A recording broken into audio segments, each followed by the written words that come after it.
ওকে। তো আসসালামু আলাইকুম। তো আজকের আহ, আমাদের রিটার্ন সেশনের পরবর্তী ক্লাসে স্বাগতম সবাইকে। তো গত ক্লাসে আমি যে কথাটা বলেছি সেটার মূল মেসেজটাই হলো, গত ক্লাসে আমরা যে যতক্ষণে আলোচনা করেছি তার মূল মেসেজ হলো অনুবাদ হবে সাবলীল, অনুবাদ হবে সুখপাঠ্য। অনুবাদের ক্ষেত্রে যে প্যাসেজে যে স্ট্রাকচার দেওয়া আছে, সেন্টেন্স দেওয়া আছে, সেগুলো আমাদের মুখ্য বিষয় না। অনুবাদ পড়ার পরে পাঠক যেন একেবারে খুব মানে প্রশান্তি বোধ করেন, এটাই হলো আমাদের মূল লক্ষ্য। ওকে। তো আজকে ক্লাসে আমরা মূলত কিভাবে অনুবাদটা করব সেই কাঠামোতে আমরা যাবো। নোট টুতে আমার আগে একটা লেখা রাখো, একটি পর্যবেক্ষণ, মানে রিটেন বিসিএস রিটেন পরীক্ষার ক্ষেত্রে একটা পর্যবেক্ষণ আমি আগে তোমার শেয়ার করতে শিরোনাম লেখা রেখো। প্রথম কথা একটি পর্যবেক্ষণ, আমি একটু, এটা আমার ব্যক্তিগত নোট। প্রথম কথা একটি পর্যবেক্ষণ। পর্যবেক্ষণটা তোমার সাথে আমার মিলবে কিনা দেখো। পর্যবেক্ষণ। আচ্ছা, পর্যবেক্ষণটা হলো আহ বিসিএস রিটেন পরীক্ষায়, লেখা রেখো, বিসিএস রিটেন পরীক্ষায়, রিটেন ইংরেজিতে গুড, ইংরেজি আর কি। পরীক্ষায় ভালো নম্বর পেতে হলে, নম্বর পেতে হলে কোনো মতেই তিনটি কাজ করা যাবে, কোনোভাবেই তিনটি ভুল করা যাবে না। কোনোভাবেই তিনটি ভুল করা যাবে না।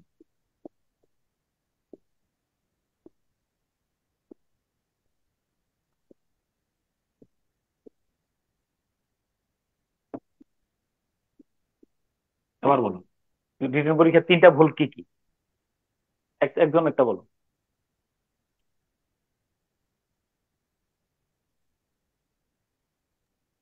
কোনো কোশ্চেন ছাড়া আসা যাবে না। নো। এক নম্বর গ্রামারের হলো স্ট্রাকচার সিনট্যাক্স ভুল, ভুল করা যাবে না। সেন্টেন্সের স্ট্রাকচার। স্পেলিং, স্পেলিং মিস্টেক, খুব ডেঞ্জারাস। 2 নম্বর হলো যে গ্রামাটিক্যাল ইরো। এরর। এই দুইটা হলো গুরুতর, এটা করাই যাবে না, কোনো মতেই না, রিটেন পরীক্ষার সাথে এটা যায় না। ইংলিশে এই দুইটাই তোমার মূলত স্যাররা যাচাই করতে পারে। আমি আবার বলতে যে ধরো তুমি পদ্মা সেতু রচনা লিখতে গিয়ে একেবারে সব পদ্মা সেতু আইকা দেখছো একদম, প্রথম থেকে শেষ পর্যন্ত প্রতি লাইনে লাইনে অসংখ্য তথ্য দিচ্ছ, কিন্তু একটা বাক্য সঠিক হয় নাই, গ্রামাটিক্যাল স্ট্রাকচারও ঠিক নাই, আর হলো প্রচুর বানান ভুল, অন্তত গ্রামাটিক্যাল স্ট্রাকচার ভুল, বানান, এটার কারে, এটা এটা একেবারে মারাত্মক। ঠিক আছে, তুমি নাম্বার পাইবা কিনা সেটা বলো, কোনো পাওয়ার সম্ভাবনা আছে? 3 নম্বরে হলো ওভার রাইটিং।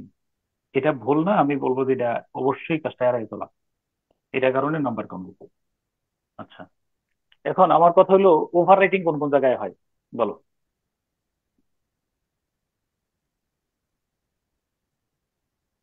অনুবাদে হয় স্যার। তার আমি বলতেছি, পয়সা নেই, এটাও লিখে রাখো। জাস্ট আমি তোমার এই লেকচারটা দিচ্ছি একজন, আমি বিশেষ থিমেটিক পরীক্ষার্থী কোশ্চেন আর হিসাবে এসেতে আমার। হয়। হ্যাঁ হ্যাঁ, থিমেটিক কোশ্চেন আর এসেতে বেশি হয়। আমি বলি কোন কোন জায়গায় তোমার বেশি হবে। 1 নম্বরে সাধারণত ওভার রাইটিং, আমরা সাধারণত 3টি স্থানে বেশি ওভার রাইটিং করি। লিখে রেখো, আমরা সাধারণত 3টি স্থানে বেশি ওভার রাইটিং করি।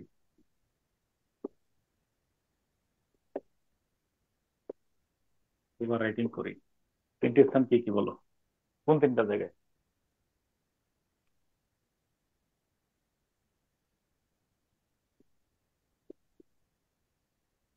ট্রান্সলেশন,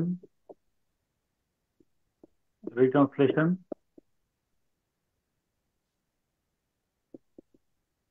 আর হলো সামারিতে। এই 3টা তুমি লিখতে যে দেখো যে এই 3টাতে বেশি ওভার রাইটিং হয়ে যাচ্ছে। থিমেটিক কোশ্চেন টোশ্চেনে তেমন বেশি হবে না ওভার রাইটিং, কারণটা হলো আহ, তোমার এইগুলো তো এসএস বা ইয়ে ফলো করবা, সেগুলোতে বেশি ওভার রাইটিং হয় না, ওভার রাইটিংটা বেশি আলটিমেটলি হবে। ট্রান্সলেশন করার সময় দেখবা যে এই শব্দটা বাদ দিয়ে ওই শব্দটা দিতে চাচ্ছ, স্ট্রাকচার এটা ব্যবহার না করে ওইটা ব্যবহার করতে চাচ্ছ। ফলে এখন আবার ওভার রাইটিংটা এড়ানো কিভাবে? ওভার রাইটিং এড়ানোর উপায় 3 নম্বরটা হলো সামারি। সামারিতে দেখবা যে সামারিটা ডিফিকাল্ট কাজ। আসলে পরবর্তী ক্লাসে আমরা সামারি করতে গেলে দেখবা যে মানে কত মারাত্মক প্রবলেম, সামারি একটা প্রবলেম। তুমি যা লিখছো তা সামারি হয়নি। আমরা মনে করি তো প্রথম লাইন, শেষের লাইন, মাঝের লাইন লিখে দিলে সামারি হয়ে যাচ্ছে, কিন্তু না। ওকে, লিখো যে ওভার রাইটিং এড়ানোর উপায়। ওভার রাইটিং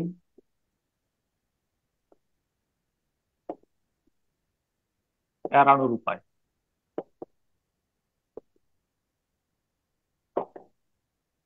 ওভার রাইটিংটা আমরা কিভাবে ইয়ে করবো? আচ্ছা, প্রথম কথা হলো যে শোনো, ট্রান্সলেশন রিট্রান্সলেশনে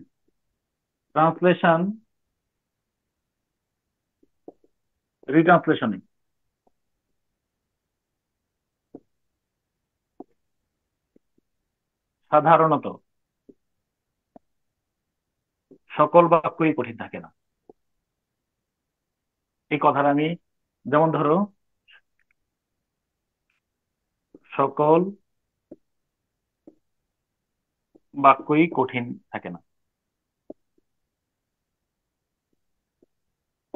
যেমন ধরো এবার যে রিট্রান্সলেশনটা আসছে, দেখবো যে 3 নম্বর লাইনের বা 4র্থ নম্বর লাইনে বা 4র্থ নম্বর বাক্যটা একটু কঠিন, এছাড়া বাকিগুলা তেমন ইয়া না।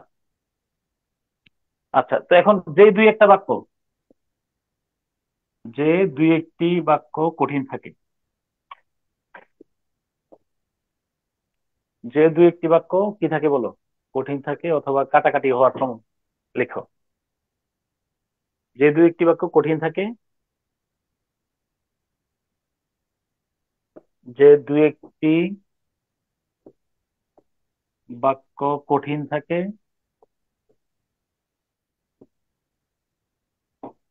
বা কাটাকাটি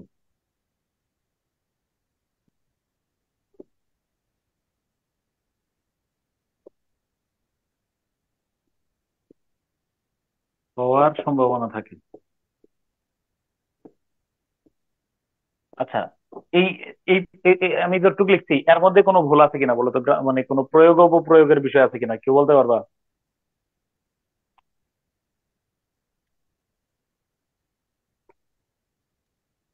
আমি যে লিখলাম যে যে দুই একটি বাক্য কঠিন থাকে বা কাটাকাটি হওয়ার সম্ভাবনা থাকে, স্যার হওয়ার সম্ভাবনা হওয়া হ্যাঁ, কি সেটা?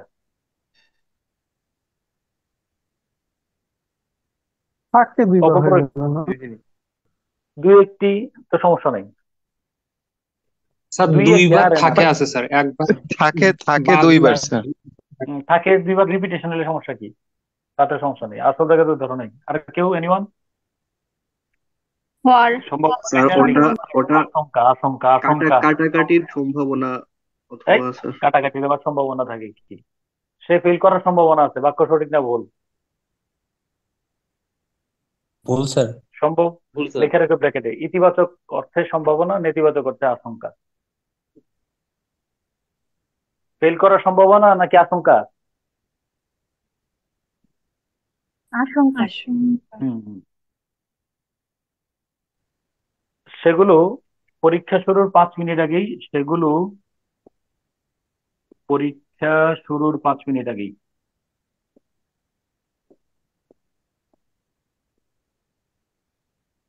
5 মিনিটের মধ্যেই মার্ক করে রাখো। শনাক্ত পরীক্ষার আগে পুরো লেকচারটা ভালো করে পড়ে যাবে, পরীক্ষার আগের রাতে বলে রাখলাম, প্লিজ শনাক্ত করে ফেলবো। অর্থাৎ আমি তোমারে বলে রাখি, রিট্রান্সলেশন, মানে অনুবাদ যে করছো, প্লিজ, আমার আমার টার্গেট হলো, অনুবাদের আমার একটা লক্ষ্য আছে, অনুবাদ নির্ভুল হবে। বিশ্বাস করো, আমার অনুবাদে কোনো একটা দাগ পড়বে না। আমার টার্গেট অনুবাদে 20 পাওয়া লাগবে। তুমি ইংরেজি ভালো জানো, আমার এটা তো লক্ষ্য নেই। আমার লক্ষ্য ইংরেজিতে আমার ট্রান্সলেশন 20-40 নিয়ে আসা, অন্তত পক্ষে 35-এর নিচে না নামা। এটা একটা কৌশল, এটা এটা এটা একটা ওয়ার। মানে অন্তত কাটাকাটি করো নাই, এটা স্যার এটা একটা বিশেষ মানে তুমি একজন দক্ষ অনুবাদক তার একটা বড় প্রমাণ। আচ্ছা। আহ, এবং উক্ত বাক্যগুলোর অনুবাদ খাতায় লেখার পূর্বে, এবং উক্ত বাক্যগুলোর অনুবাদ খাতায় লেখার পূর্বে।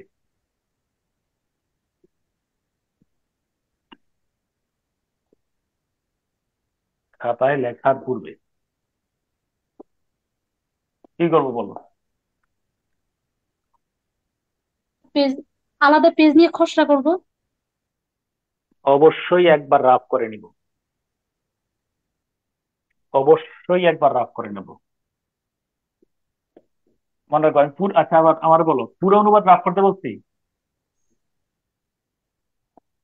না স্যার, শুধু কঠিন না লাইন স্যার। গুলো। এখন দাঁড়াও, থামো, এখন বলবা যে রাফ করার সময় না পাইনি, রাফ করার সময় না পেলে এবার কি করবো বলো?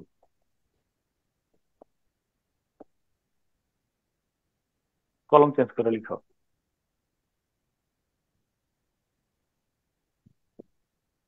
কোশ্চেনের রাফ উপরে করার সময় লিখে ফেলবো, না, মানে রাফ করার সময় বাক্যগুলো না দাগ পেলে দিয়ে। লেখাটা সব বড় করে মনে মনে অনুবাদটি, মনে মনে, মানে ধরো রাফ করার সময় পাচ্ছ না, তাহলে মনে মনে অনুবাদটি চূড়ান্ত ভাবে গুছিয়ে নেব। বুঝছো বিষয়টা? মনে মনে অনুবাদটি চূড়ান্ত ভাবে গুছিয়ে নেব, তারপরে লিখবো।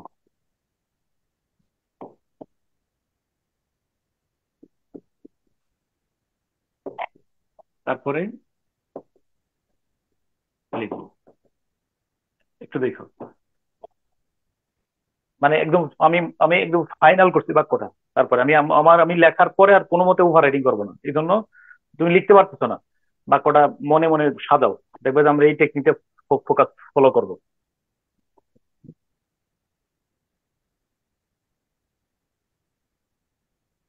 ওকে। দ্বিতীয় কথা, দ্বিতীয় কথা,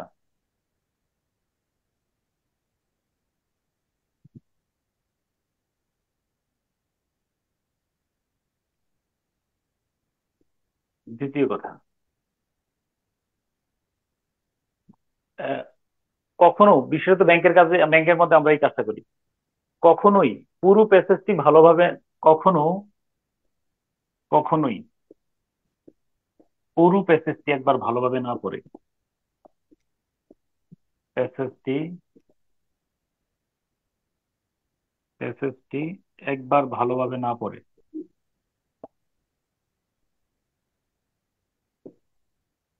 না পড়ে, কখনোই পুরো প্যাসেজটি একবার ভালোভাবে না পড়ে অনুবাদ শুরু করব না। অনুবাদ শুরু করব না। কেন বলো আমারে? করব না, আমার বলো কেন, কে বলতে পারবে কিনা? স্যার অনুবাদের পুরোটা পড়ে বিষয়বস্তু নিলে বোঝার একবার জন্য। সামারিটা বোঝা যাবে যে কি খামারে সম্পর্কে তাতে, কারণ কারণ একটা আশঙ্কা আছে, তাতে শব্দের উপযুক্ত অর্থ অর্থ খুঁজে বের করতে সমস্যা হতে পারে। এটা আমি বুঝাইতেছি তোমার, সমস্যা হতে পারে।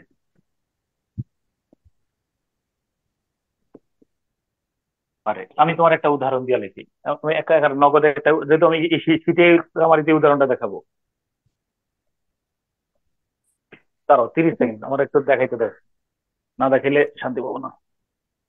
স্যার, উপরে লেখার পূর্বে অবশ্যই কি একটা লিখেছেন, এটা লাইটের জন্য দেখতে পাচ্ছি না। ও, একবার পরে নেবো আর কি, অবশ্যই একবার হলেও পরে নেব, অবশ্যই একবার, একবার পরে নেব, পরে পরে পরে নেব না, পরে নেব, একবার হলেও পরে নেবে, একবার পইরে নিবা শিওর, পরে নেবই। কেন তোমারে বলি, একটা উদাহরণ আমি যেহেতু একটু পরেই দেখাবো, 30 সেকেন্ডের মধ্যে আমারে, এই যেমন ধরো এই উম,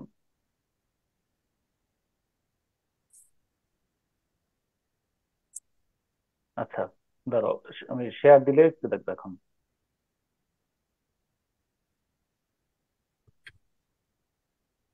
এই যে Bangladesh captain Mariam on the dedicated her team 1-0 win over India, আমরা অনুবাদটা করবো। অ্যাজ দ্য হোস্ট, এই হোস্ট শব্দের অর্থ কি বলো প্লিজ। স্বাগতিক। হোস্ট মানে কি স্বাগতিক স্যার। প্লিজ? এবার আমারে বলো, হোস্ট অর্থ যদি স্বাগতিক। তুমি মাথায় রাখো মেহমান, হোস্ট মানে মেহমান মেজবান এই ধরনের অর্থ তাহলে কি আমরা আসবে? তাহলে হোস্ট শব্দের এখানে অর্থ হচ্ছে কি বলো, এই এই বাক্যের কনটেক্সট অনুযায়ী হোস্ট শব্দের অর্থ কি বলো এখানে? আয়োজক। স্বাগতিক। আয়োজক মানে স্বাগতিক, স্বাগতিক। আচ্ছা, এই রিটেইন দ্য টাইটেল, টাইটেল শব্দের অর্থ কি বলো? এগুলো স্যার মানে রেকর্ড স্যার, রেকর্ড টাইপ কিছু একটা। জীবনেও না, টাইটেল শিরোপা শব্দের অর্থ স্যার। এখানে শিরোপা শিরোপা শিরোপা শিরোপা ট্রফি স্যার। ট্রফি শিরোপা। শিরোনাম। শিরোপা, শিরোপা, হ্যাঁ শিরোপা। তারপরে হলো in front of ecstatic home crowd, home crowd শব্দের অর্থ কি বলো?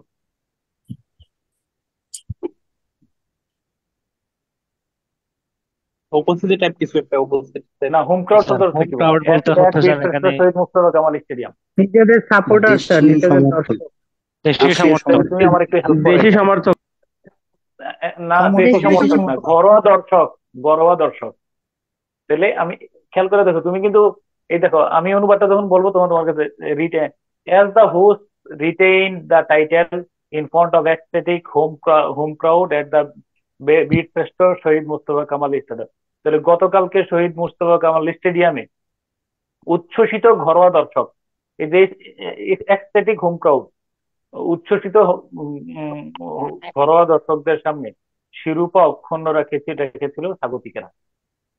তাহলে তোমার আমার এই বাক্যের অর্থ, আমি আমি যে কথা আমি কথাটা তুমি একটু লেখা রাখো। ওই আমার এই ইয়ার যেমন হোস্ট অর্থ কি বলো, মেজবান বা হোস্ট অর্থ আমরা কি বলি? হোস্টের অর্থ কি বলি? আয়োজক নাকি এরকম কিছু বলি নাকি? জি স্যার। কিন্তু এই বাক্যে হচ্ছে এখানে এখানে হচ্ছে কি বলো, স্বাগতিকেরা, তাই না? স্বাগতিক। তারপরে হোস্ট অর্থ স্বাগতিক, তারপরে টাইটেল অর্থ শিরোপা। তুমি একটু টুইকে রাখো যে তিনটা শব্দের অর্থ যে কনটেক্সট অনুযায়ী শব্দের অর্থ চেঞ্জ হয়েছে। টাইটেল অর্থ কি বলো? শিরোপা। তারপরে এক্সটেটিক হোম ক্রাউড, এর এর অর্থ কি আমরা বললাম? ঘরোয়া দর্শক। আমার বলো, অনুবাদ করার সময় আমরা এই শব্দগুলোই ব্যবহার করি কিনা পত্র পত্রিকায়? জি স্যার। এটা আমি বলতে চাচ্ছিলাম। তাহলে মোটামুটি ওই তুমি আমরা যদি পুরো প্যাসেজটা একবার ভালো করে পড়ি তাহলে আমি কাছাকাছি আমার এখানে রিলেটেড কলোকিয়াল ল্যাঙ্গুয়েজটা কি হবে সেটা আমরা খুঁজে বের করতে পারবো। তোমরা উদাহরণ হিসেবে লিখছো, স্যার উদাহরণ হিসেবে রাফ যেমন লেখা দিত, করার উদাহরণ সময় হিসেবে না তিনটা শব্দ। পেলে, এইটা আগে একটা জিনিস লিখেছেন ওইটা বুঝতে পারছি না, ওইটা কি অবশ্যই একবার পড়ে নিব নাকি রাফ করে একবার নিব পরে নেবো, বললেন? একবার পরে নেবো। শোনো, আমরা লেখার পূর্বে আমরা অবশ্যই অনুবাদটা একবার পড়ে নেবো। এখন ধরো পড়ার সময় পাইতেছি না, এখন আমার পড়ার দাঁড়াও, আগে নিজে তিনটে উদাহরণ লিখো। যেমন হোস্ট অর্থ স্বাগতিক, এটা হোস্ট অর্থ স্বাগতিক তুমি এমনি আমি জিজ্ঞেস করলে তুমি জীবনেও হোস্ট অর্থ স্বাগতিক বলতা না। আমি টাইটেল অর্থ শিরোপা, এটা জীবনেও তুমি বলতা না, এটা চাহিদা অনুযায়ী। হোম ক্রাউড শব্দের অর্থ এখানে ঘরোয়া দর্শক। এই যে তিনটা অর্থ নিলাম, আমরা কি মন মন মতো অর্থ নিছি নাকি প্যাসেজের অনুবাদের চাহিদার সাথে তাকে অর্থটা নিছি সেটা বলো। লাইটা আমার সাথে রিপিট করো। আমরা কি আক্ষরিক অর্থ নিছি নাকি অনুবাদের বাক্যের চাহিদার সাথে যে শব্দটা খাপ খায় সেটা নিছি বলো। কনটেক্সটের স্যার সাথে চাহিদার সাথে মিলানো। যেটা খাপ কনটেক্সটের খায় সাথে ওটা তার নিছি। দিছে। বাক্যের কিন্তু পুরো চাহিদার সাথে যেটা প্যাসেজ ম্যাচ পড়লে, করে হ্যাঁ, সেটা। পুরো প্যাসেজটা পড়লে বুঝবা যে এখানে আমার ওই বগিনবি ওই যে হাবিজাবি অর্থ দিলে হবে না। এটা খাপ খাওয়ানোর জন্য ওই রিলেটেড ক্রিকেটীয় শব্দ এখানে ব্যবহার করতে হবে। আমার কথা, আমি আমি কি আমার মেসেজটা বুঝতে পারছি? জি স্যার। ওকে, আচ্ছা তারপরে লিখো। উম এবার একটা একটা কথা মনে রাখবো, এটা আমি আমার, এটা আমি একারে ওই এটা আমার নোট খাতাতে বলতেছি। নোট খাতা মানে ওই গণপ্রজাতন্ত্রের ইয়ে করছিলাম আমরা যে ট্রান্সলেশন অনুবাদের উপরে যে একটা কোর্স করছিলাম, সেটাই আমি কিন্তু মূলত ক্লাসে অ্যাড করছি ব্যাপকভাবে। আমার ক্লাসটা কিন্তু ওইখান থেকে ওই ক্লাস দ্বারা প্রভাবিত। লেখা রাখো একটা কথা, উম, বিশেষভাবে মনে রাখবে। শিরোনাম লিখো এখানে, একটা কথা বিশেষভাবে মনে রাখবো। ভাবে মনে রাখবো।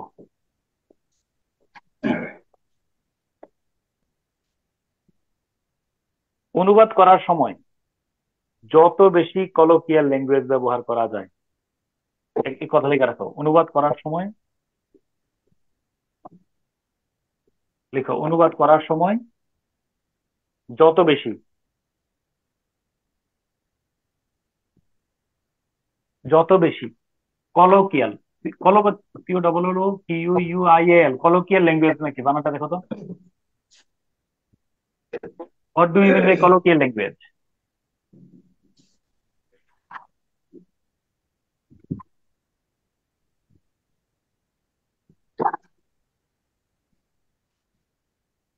আমি কি মানে আমি কলোকিয়াল ল্যাঙ্গুয়েজ বলতে আমি এখানে বুঝাচ্ছি আম, ধরো কন্টেক্ট মানে আহ, ধরো প্যাসেজের সরি চাহিদা বিষয়বস্তুর অনুযায়ী সাথে, স্যার।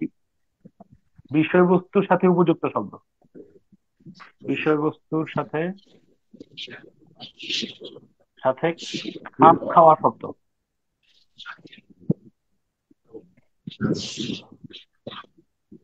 শব্দ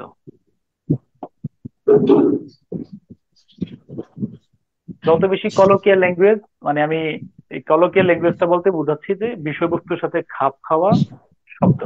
এই যে ধরো আমরা গতকালকে একটা বিষয়, এই যে আমি কলোকিয়াল ব্যবহার করছি, কিন্তু ওই যে আমাদের আমাদের ফুলে ফেপে। অর্থনীতি ফুলে ফেঁপে উঠবে।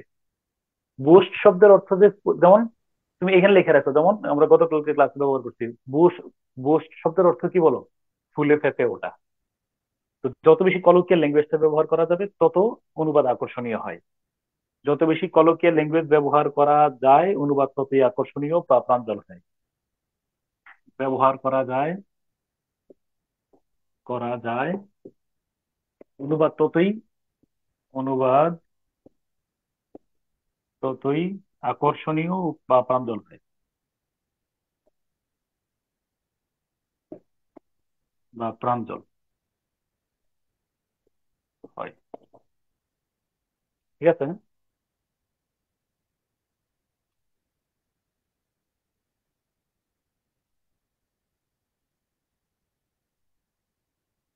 ওকে, আমরা এবার স্যার এটা কি নোট। হ্যাঁ, হ্যাঁ বলো। বুঝতেছি না, এটা কি ল্যাঙ্গুয়েজ এটা? এটাকে আমি লিখছি কলোকিয়াল ল্যাঙ্গুয়েজ। কলোকিয়াল ল্যাঙ্গুয়েজ মানে হলো জনসাধারণের মাঝে প্রচলিত ভাষা। এটার উদাহরণ হিসেবে কাইন্ডলি ধরো, কাইন্ডলি আমি এটা লিখে রাখো, আমি পরে অর্থটা বলবো। এই উদাহরণটা কাইন্ডলি লিখে রাখো, যেহেতু আমরা এখানে ব্যাপকভাবে কলোকিয়াল ল্যাঙ্গুয়েজ ব্যবহার করতে পারবো। এই যে বাংলাদেশ ক্যাপ্টেনটা, পরে অর্থটা আমার পরে লিখে দিও, শুধু উদাহরণটা একটু কেন তাড়াতাড়ি কুইক। এই উদাহরণটা লিখে নাও, এটা এখানে আমরা কলোকিয়াল ল্যাঙ্গুয়েজ ব্যবহার করতেছি। চলিত শব্দ। হম, সাধারণের মাঝে প্রচলিত ভাষা।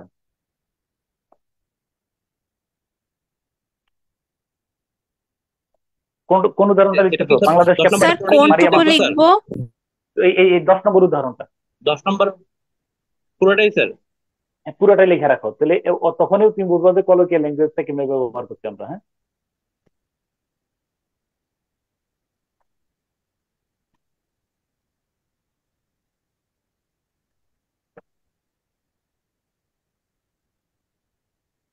এই উদাহরণটা লিখে রাখো, অনুবাদের জন্য জায়গা খালি রাখো, পরে অনুবাদটা আমরা যখন আসবো তখন এখানে লিখে ফেলবো আর কি।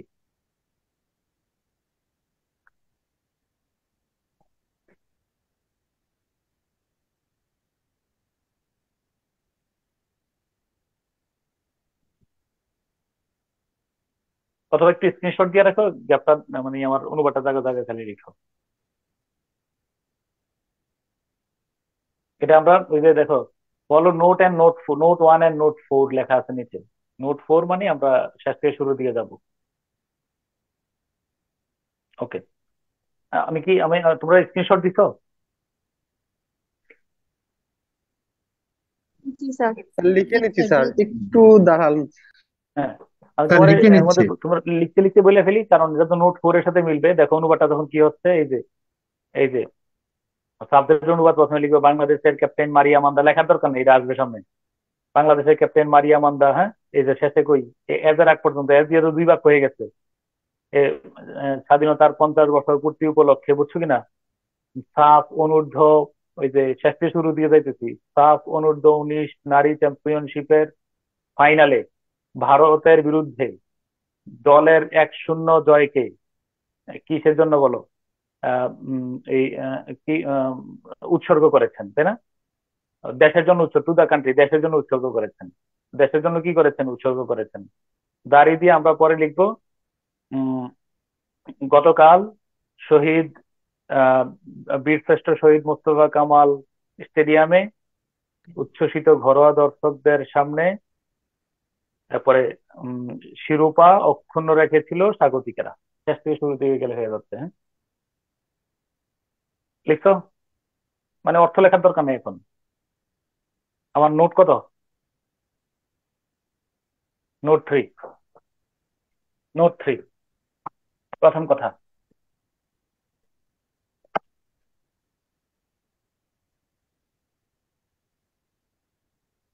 নোট 3 প্রথম কথা। এবার চলে আসছি আমরা একদম অনুবাদ মিলবে এরকম একটা সিস্টেমে। নোট 3, নোট 3 শিরোনাম লিখ। নোট 3 ইংরেজি থেকে। স্যার এর এর আগে যতক্ষণ যেটুকু লিখছো ওইগুলো নোট 2। এতক্ষণ চালিত নোট 2। নোট 2 এর প্রথম কথা দ্বিতীয় কথা দিয়ে আমি দুইটা কথা, আমার দুইটা অবজারভেশন বলছি। এবার নতুন পৃষ্ঠায় এসে লিখতে পারো নোট 3। নোট 3 ইংরেজি থেকে। এই আসল পড়ায় তো আসলাম মাত্র, এতক্ষণ থিওরি পড়তো, এখন প্র্যাকটিক্যাল। ইংরেজি থেকে বাংলা অনুবাদের সবচেয়ে বহুল প্রচলিত, বাংলা অনুবাদের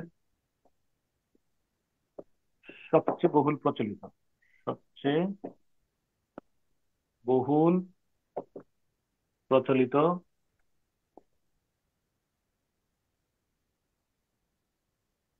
প্রচলিত পদ্ধতিগুলো হলো, পদ্ধতিগুলো নিম্নরূপ।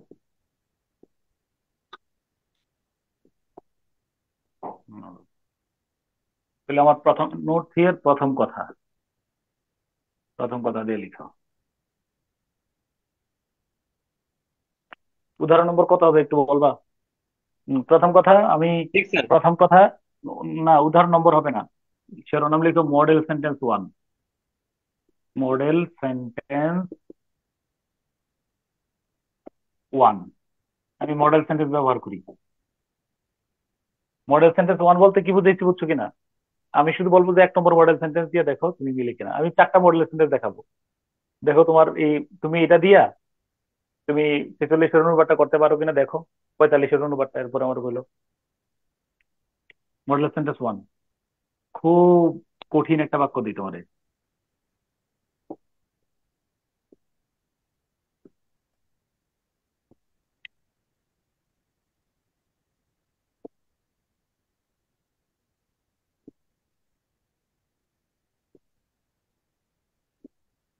করিম, সারাদিন তো করিম লিখছো, আমি রুসফারে নিয়ে আসি। রুসফা, রুসফা দিয়ে লিখো। Rusafa, Rusafa goes to school every morning by rickshaw. By rickshaw, এই রুসফা নামটা ইউনিক না? জি স্যার। ট্রুলি বিশ্বাস করো না তুমি, রুসফা একটা ইউনিক নাম। জি স্যার। স্যার রুসাফা নামের স্যার অর্থটা কি? স্যার এই আর রুসফা আমি আমি বলে রাখি কখনোই আমরা, আগে শুনি নাই। রুসাফা আমি বলি, রুসাফা বাগদাদের একটা একটা শহর, ইরাকের একটা শহর, 1 নম্বর আল আল রুসাফ। তারপরে এমনি ওইখানে আঞ্চলিক অর্থ হলো, এটার অর্থ পবিত্র আর কি, হোলি। আমি খুব মিল রাখছি, বল রুসাফার পরে রাখছি রুহামাই, দেখো মানে বর্ণ মিল রাখছি আর কি। এরপরে রুসাফার সাথে মিল রেখা ছোটটার নাম রাখছি RUSHAD, রুশাদ, মানে 6 লেটার করে সবগুলা। স্যার রুসোভা ওকে। নামটা স্যার আপনার কনফিডেন্সে যে লিটারেচারের যে বইটা আপনার যে লেখা ওইটাই হ্যাঁ প্রথম হ্যাঁ হ্যাঁ দেখলাম স্যার। হ্যাঁ হ্যাঁ স্যার রুসাফার আপনি নাম। কি স্যার থার্ড টাইম মানে স্যার বাবা হয়েছেন? হ্যাঁ হ্যাঁ হ্যাঁ, শোনো আমি বলি কবে স্যার? রুসাফার, রুসাফা, হ্যাঁ রুসাফা কি হয়েছে জান, রুসাফার নামটাও ইউনিক। এই কনফিডেন্সে যখন আমি ছিলাম তখন সবচেয়ে স্ট্যান্ডার্ড যে প্রশ্নটা ছিল এটা রুসাফা দিয়ে ছিল, এই জন্য সবাই রুসাফারে চিনে ওই ইয়া থেকে। ওকে, জি স্যার, রুসাফা। ওইখানে প্রথম শুনছিলাম 3-4 বছর আগে। হ্যাঁ হ্যাঁ হ্যাঁ হ্যাঁ, Rusafa goes to school every morning by rickshaw. Okay, এখন তুমি অনুবাদে কারোর হাইকোর্ট শেখাও না, এই তিনটা চারটা মডেল বাক্য শেখাবো। এটা দিয়ে যদি নবম দশম শ্রেণী ইন্টারমিডিয়েটের কোনো পুরো বই অনুবাদ না করতে যায় তাহলে আমি ব্যর্থ, মানে 80% করা যাবে, পুরোপুরি করা যাবে না 80%। বাচ্চাদেরকে একটু শেখাইলাম। এটা সাবজেক্ট, ভার finite verb, verb to school every morning by rickshaw. Okay, অনুবাদটা মুখস্থ করো না। আমরা প্রথমে নিয়মটা লিখে দিচ্ছি। প্রথমে কিসের অনুবাদ লিখবো বলো? সাবজেক্ট। সাবজেক্ট, তাহলে রুসাফার। সাবজেক্ট লিখে আমরা চলে যাবো বাক্যের শেষে, ভার্বের অর্থ লিখবো না, ভার্বকে শুধু মার্ক করে রাখবো। চলে যাবো শেষে, 2, শেষ থেকে শুরুর দিকে আসবো, 3, 4, সবশেষে ভার্বের অর্থ লিখবো। এটা হলো নোট 1। রুসাফা রিক্সায় করে প্রতিদিন সকালে স্কুলে যায়। রিক্সা যুগে প্রত্যহ সকালে স্কুলে যায়।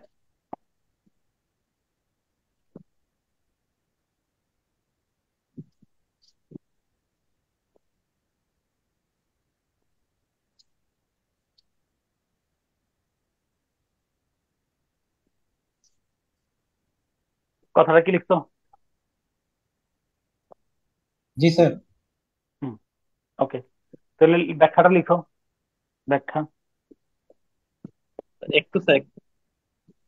রুসাফা রিক্সা যুগে প্রত্যহ সকালে স্কুলে যায়। প্রথমে সাবজেক্ট, এবার লিখো। প্রথমে আমরা কি কাজ করতেছি দেখো, লিখো নোট 1 এর মধ্যে ব্যাখ্যা লিখতেছো। প্রথমে ব্যাখ্যা, ব্যাখ্যা লিখো। প্রথমে বাক্যের সাবজেক্ট এবং ফাইনাইট ভার্বকে আইডেন্টিফাই করব। সুন্দর করে লিখো। প্রথমে বাক্যের সাবজেক্ট এবং ফাইনাইট ভার্বকে আইডেন্টিফাই করব, এটা হলো প্রথম কাজ। যত যাই হোক অনুবাদের প্রথম কথা, এটা সাবজেক্ট এটা ফাইনাইট ভার্ব আইডেন্টিফাই করব, লাল কলম দিয়ে লেখা রাখো। প্রথমে বাক্যের সাবজেক্ট এবং ফাইনাইট ভার্বকে আইডেন্টিফাই করব।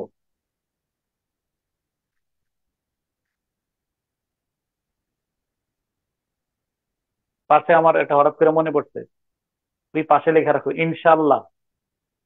Bangla second part, Bangla part 2, Bangla part 2 তে ট্রান্সলেশন করব 5 মিনিটে, এটা আমার টার্গেট। অন্যরা 15 মিনিট লাগাবে, আমি 5 মিনিটে করব ইনশাল্লাহ। লেখা রাখো, আমার টার্গেট এটা। একটা রিট্রান্সলেশন ক্লাসের সুফল ওই জায়গায় নেব, 5 মিনিট আমার অনুবাদ হয়ে যাবে।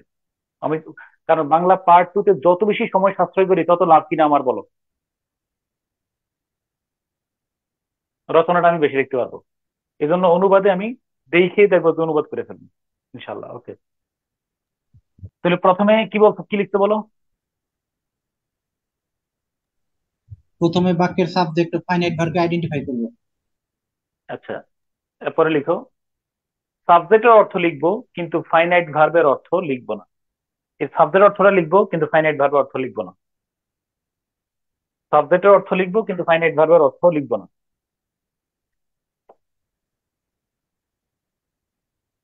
তাহলে রুথমা লিখলাম কিন্তু ফাইনাইট ভার্বের অর্থ লিখবো না।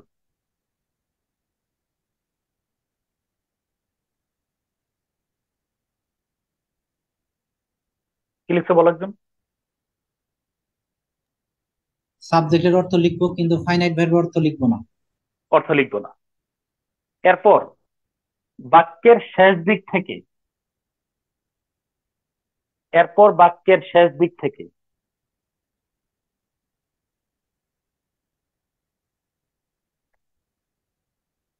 বাক্যের শেষ দিক থেকে অনুবাদ করে ক্রমান্বয়ে শুরুর দিকে অগ্রসর হব।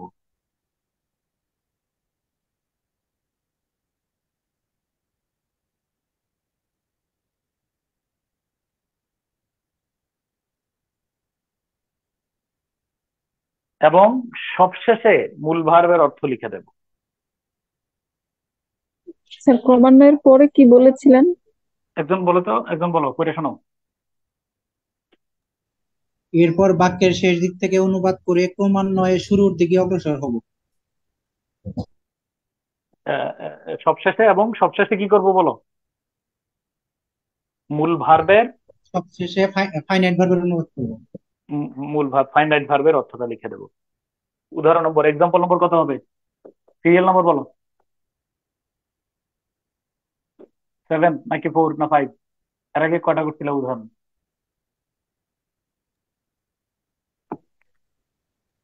স্যার এটা 7। 7, 7 লিখো। উই ওয়েলকাম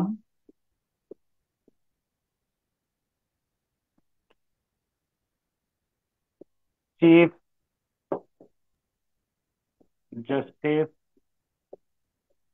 ওবায়দুল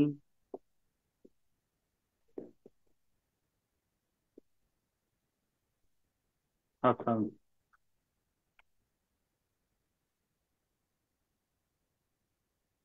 বাক্যটা ছিল we welcome chief justice Obaidul Hasan strong warning against, STRONG, strong warning, warning against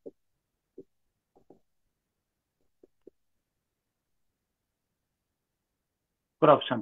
sir এটা হাসান না হাসান স্যার? হ্যাঁ, ওই হাসান হাসান ওবায়দুল হাসান স্যারকে, যেটাই হোক চিফ জাস্টিস যিনি আছেন তিনি। স্যার বাম পাশের বোর্ডে হচ্ছে ওয়ার্ডটা কেটে গিয়েছে। ও কেটে গেছে, আচ্ছা সমস্যা নেই।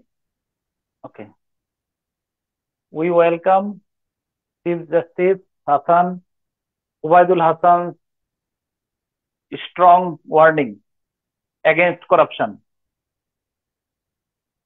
as he asked, URVD, asked all to resist, as he asked all to resist and socially boycott, resist and socially, SOCIALLY, socially boycott individuals,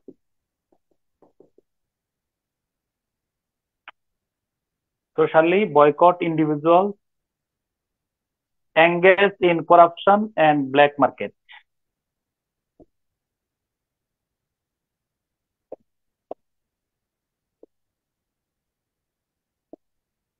And black market.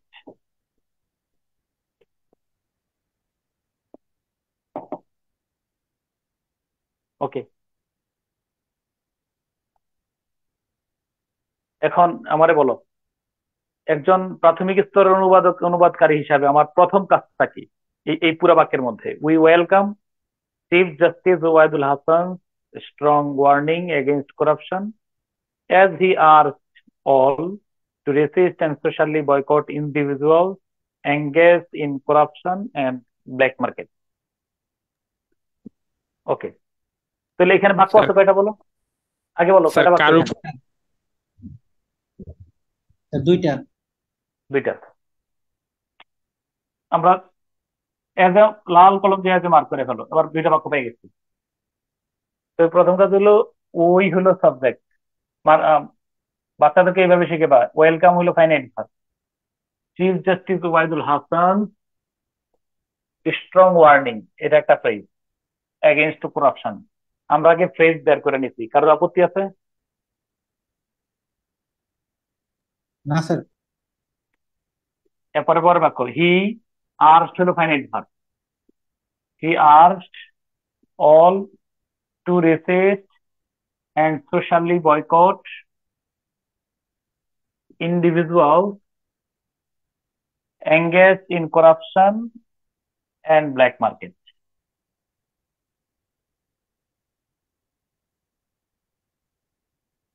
ওকে, হ্যাঁ, তাহলে আমরা আমাদের প্রথম কথা কি ছিল? আমরা একদম নোটটা একটু পড়ে শোনো, নোট নিয়মটা পড়ে শোনো। কি লিখছিলাম? প্রথমে কি কাজ করবো আমরা? প্রথমে বাক্যের সাবজেক্ট ও ফাইনাইট ভার্বকে আইডেন্টিফাই করব, সাবজেক্টের সাবজেক্ট অর্থ এবং লিখব, ফাইনাইট ভার্ব। দেখো সাবজেক্ট ফাইনাইট ভার্ব, খেয়াল রেখো, finite verb, subject finite verb, finite verb. তারপরে কিসের অর্থ লিখবো? সাবজেক্টের অর্থ লিখব, কিন্তু ফাইনাইট ভার্বের অর্থ লিখব না। সাবজেক্ট অর্থ লিখবো আমরা, কিন্তু ফাইনাইট ভার্ব অর্থ লিখবো না, ফাইনাইট ভার্ব অর্থ লিখবো না, সাবজেক্ট অর্থ লিখবো। তাহলে আমরা আমরা আমরা লিখলাম। কোথায় যাই বার করে? এরপর বাক্যের শেষ দিক থেকে অনুবাদ করে ক্রমান্বয়ে শুরুর দিকে অগ্রসর হব। 2 3 শেষে 4। তাহলে আমরা পরে কি হলো বলো, বলো না। শেষ দিক থেকে ক্রমান্বয়ে শুরুর দিকে অগ্রসর হব। এখানে অর্থ কি হবে এখন? অর্থ বলো। আমরা দুর্নীতির বিরুদ্ধে বিরুদ্ধে দুর্নীতির বিরুদ্ধে প্রধান বিচারপতি উবায়দুল হাসানের শক্তিশালী মানে কি বলো, ওয়ার্নিং মানে ওয়ার্নিং কি? সতর্কবার্তা। অবস্থান, তাহলে মানে শক্ত কঠোর সতর্কবার্তা, অবস্থান। শক্ত অবস্থানকে সতর্কবার্তাকে স্বাগত জানাই, স্বাগত জানাই। দেখো, আমরা দুর্নীতির বিরুদ্ধে প্রধান বিচারপতি উবায়দুল হাসানের কঠোর সতর্কবার্তাকে স্বাগত জানাই।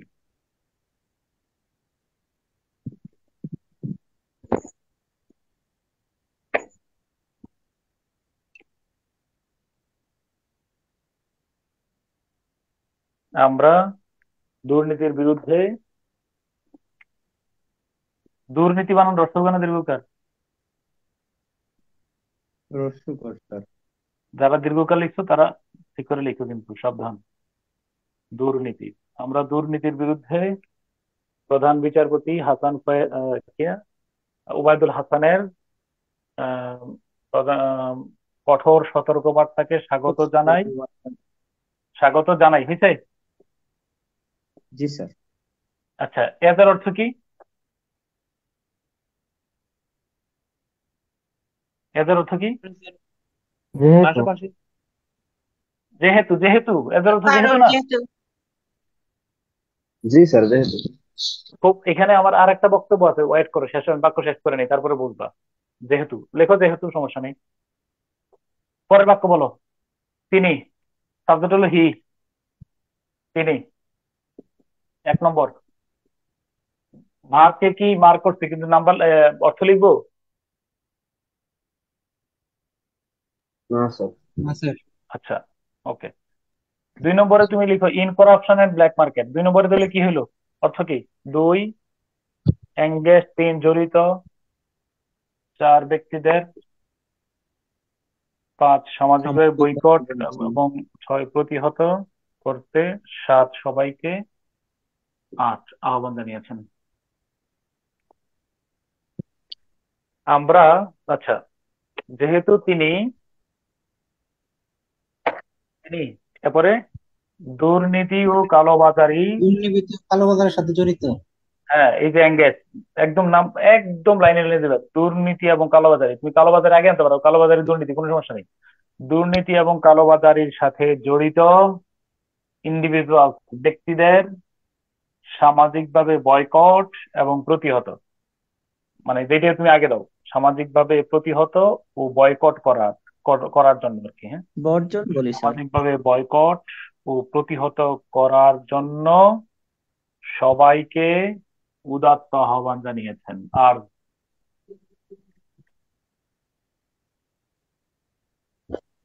স্যার এ প্লাস বি আবার হোল একটু স্কয়ার বলবেন সূত্র, স্যার, প্রথম থেকে। আমি আবার বলতেছি, তুমি ঠান্ডা ঠান্ডা প্রথম মাথায় থেকে মিলাও আগে, দেখো, দেখে দেখে আমি অর্থ করো। যেহেতু প্রথম থেকে তিনি, স্যার।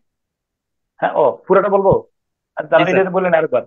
তিনি, শেষটা বলেনি, তিনি দুর্নীতি এবং কালোবাজারিতে জড়িত, কালোবাজারির সাথে জড়িত ব্যক্তিদেরকে সামাজিকভাবে বয়কট এবং প্রতিহত করার জন্য বা করতে সবাইকে উদাত্ত আহ্বান জানিয়েছেন।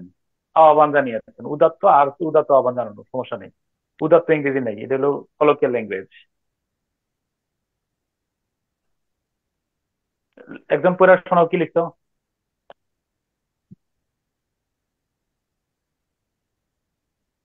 আমরা দুর্নীতির বিরুদ্ধে প্রধান বিচারপতি ওবায়দুল হাসানের কঠোর সতর্কবার্তাকে স্বাগত জানাই, যেহেতু তিনি দুর্নীতি ও কালোবাজারির সঙ্গে জড়িত ব্যক্তিদেরকে সামাজিকভাবে বয়কট এবং প্রতিহত করার জন্য সবাইকে উদাত্ত আহ্বান জানিয়েছেন।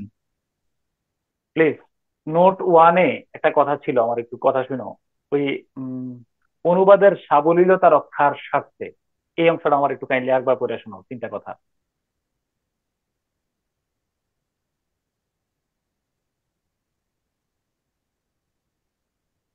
বড় বাক্যকে ছোট করা যাবে, বা একটা না, বাক্যকে ও অনুবাদের এমন একটা করা সাবলীলতা ছিল যে রক্ষার স্বার্থে প্রথম কথা, বাক্যের অর্থ বা মূল ভাবের বিচ্যুতি ঘটে না এমন সহায়ক শব্দ ব্যবহার করা যেতে পারে।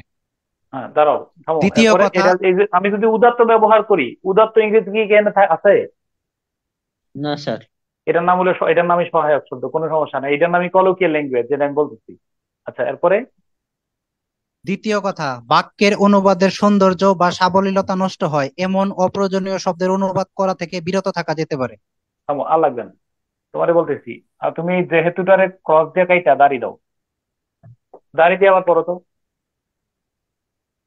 দাঁড়িয়ে দিয়ে পড়ো।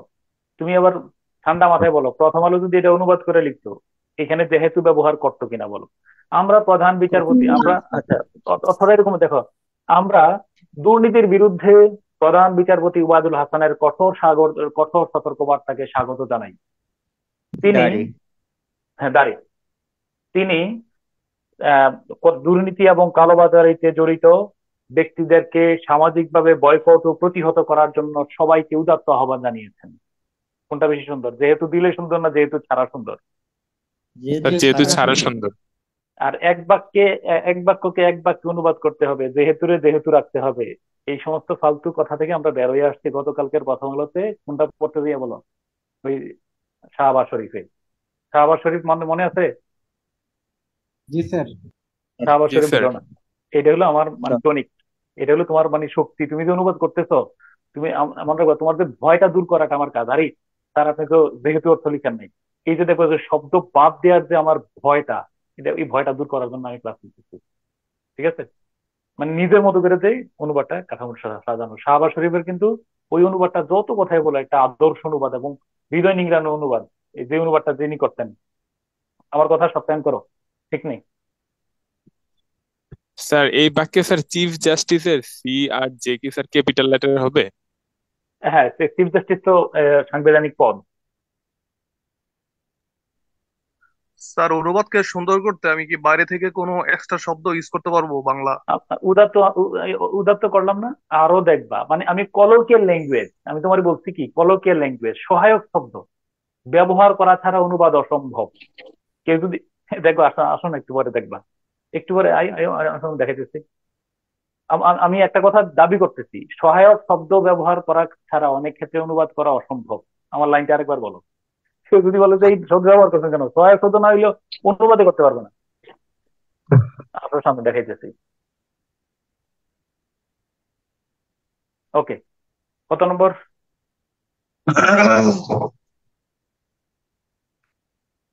বল। 8।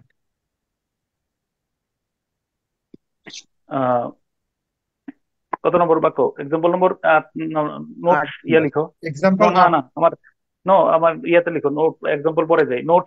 না, সেন্টেন্স টু। দ্বিতীয় কথা হবে তাইলে, দ্বিতীয় কথা না, জি স্যার। দ্বিতীয় কথা, দ্বিতীয় কথায় তাহলে আমার আবার ওই মডেল সেন্টেন্স দেবো, মডেল সেন্টেন্স 2 হবে নাকি? জি স্যার। মডেল সেন্টেন্স 2 লিখো। Karim a student, STUDENT, student of class, Karim লিখতেছে কেন, রুসাবা দিয়ে লিখো। রুহামা লিখে ফেলছি, সমস্যা নেই। এ স্টুডেন্ট অফ ক্লাস 5, হচ্ছে তো class 2, goes to school, goes to school every morning, every morning by rickshaw.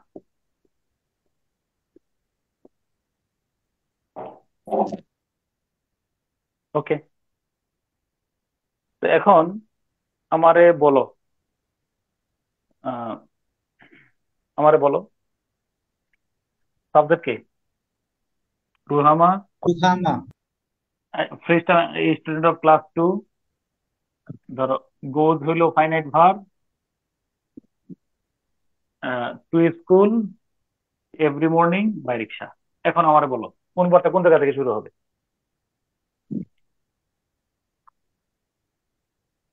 Sir student of class 2। হ্যাঁ, আচ্ছা লেখো তাহলে।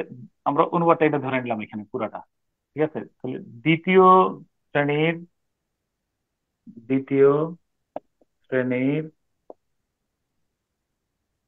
শিক্ষার্থী শিক্ষার্থী রুহামা কোথায় যাবে আবার বলো? স্যার শেষে রিক্সায় করে। স্যার শেষে রিক্সা শেষে 2।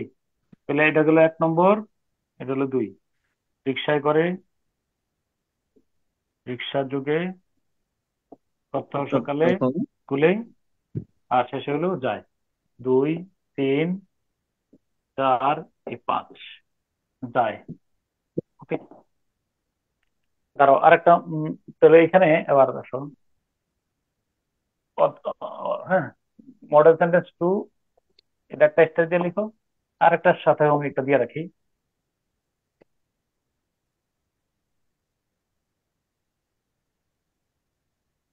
The boy walking in the field,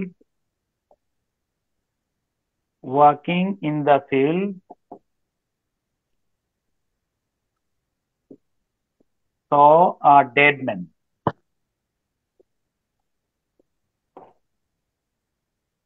The boy walking in the field saw a dead man. নিয়ম লেখার আগে subject K? the The boy The boy. boy.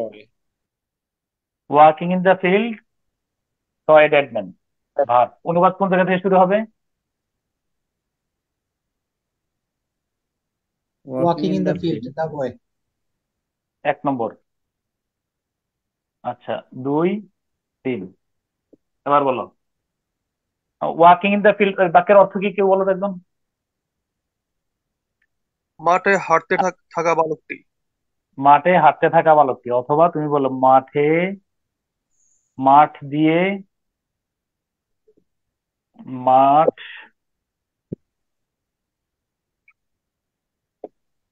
দিয়ে অথবা মাঠে হেঁটে যাওয়ার সময়, মাঠ দিয়ে হেঁটে যাওয়ার সময় সময়। এবার বলো বালকটি।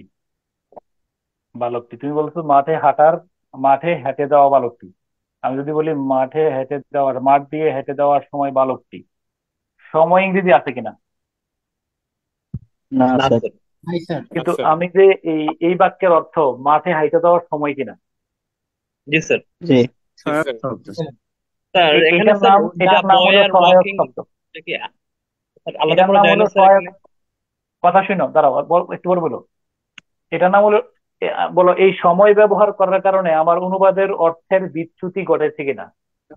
না স্যার। হয়তো না স্যার আমি এই না কথা স্যার। বলছি, অনুবাদের অর্থের বিচ্যুতি লেখা আছে, অর্থের বিচ্যুতি ঘটে না এমন সহায়ক শব্দ ব্যবহার করা যেতে পারে এবং পড়লে সুন্দর হয়। মাঠে হেঁটে যাওয়া বালকটি, অথবা এটা হচ্ছে সুন্দর, মাঠ দিয়ে হেঁটে যাওয়ার সময় বালকটি আহ একজন মৃত মানুষ দেখলো, একটি মৃত মানুষ দেখলো। মৃত মানুষ শেষে দেখলো। আগে লিখো ব্যাখ্যা, লিখো।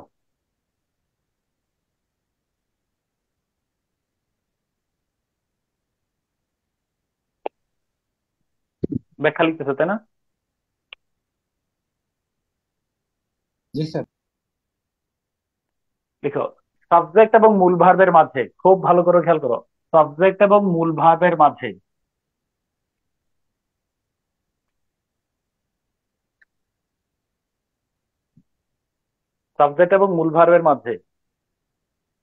কোনো ওয়ার্ড, ফ্রেজ বা ক্লজ থাকলে,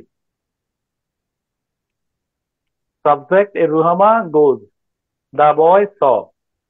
সাবজেক্ট এবং মূল ভার্বের মাঝে কোনো ওয়ার্ড, ফ্রেজ বা ক্লজ থাকলে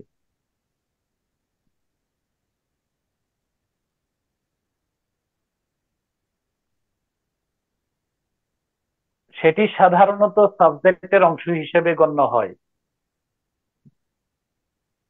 সেটি সাধারণত কিসের অংশ হিসেবে গণ্য হয়? সাবজেক্টে সাবজেক্টের অংশ হিসেবে গণ্য হয়। লিখছো? জি স্যার। এক্ষেত্রে সাধারণত মূল ভার্বের আগ থেকে অনুবাদটি শুরু হয়।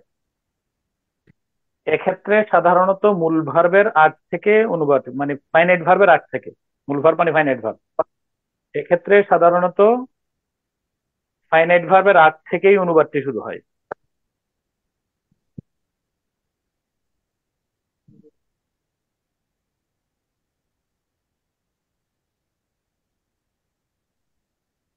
বলো এক্ষেত্রে। স্যার আর একবার একটু বলবেন, একটু মিস হয়ে গেছে। একজন একজন আমার একজন পড়ে শোনাও, কি লিখছো? সাবজেক্ট এবং সাবজেক্ট মূল ভার্বের মাঝে কোনো ওয়ার্ড, ফ্রেজ বা ক্লজ থাকলে সেটি সাধারণত সাবজেক্টের অংশ হিসেবে গণ্য হয়। এক্ষেত্রে সাধারণত ফাইনাইট বা মূল ভার্বের আগে থেকে অনুবাদটি শুরু হয়। মূল ভার্বের আগ থেকেই অনুবাদটা শুরু হয়। ওকে, আমরা এখানে শুরু করছি দ্বিতীয় শ্রেণীর ছাত্রী রুহামা। এর আগে শুরু করছি মাঠে হেঁটে যাওয়ার সময় বালকটি। কথা বুঝতেছো কিনা? একদম। জি আর বাকি অংশের অনুবাদ নোট ওয়ানের মতো, সরি প্রথম কথার মতো। বাকি অংশটা কিসের মতো বলো? প্রথম কথা বললে কি ওই শেষ থেকে শুরু হয়ে এসে ভার্বের অর্থ লিখবো, তাই না? বাকি অংশটুকু প্রথম কথার মতোই।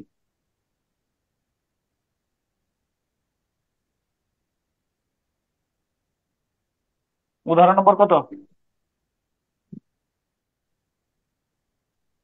স্যার 8। এক্সাম্পল 8। তোমাদের গত বিসিএসটা কত নম্বর ছিল? 45 না 46? 45। 45। বিসিএস। 45 নম্বর বিসিএস এর প্রশ্নটা করলো। এই নিয়মটা আরেকবার পড়ে শোনাও, নিয়ম পড়ে শোনাও আরেকজন, নিয়মটা পড়ে শোনাও।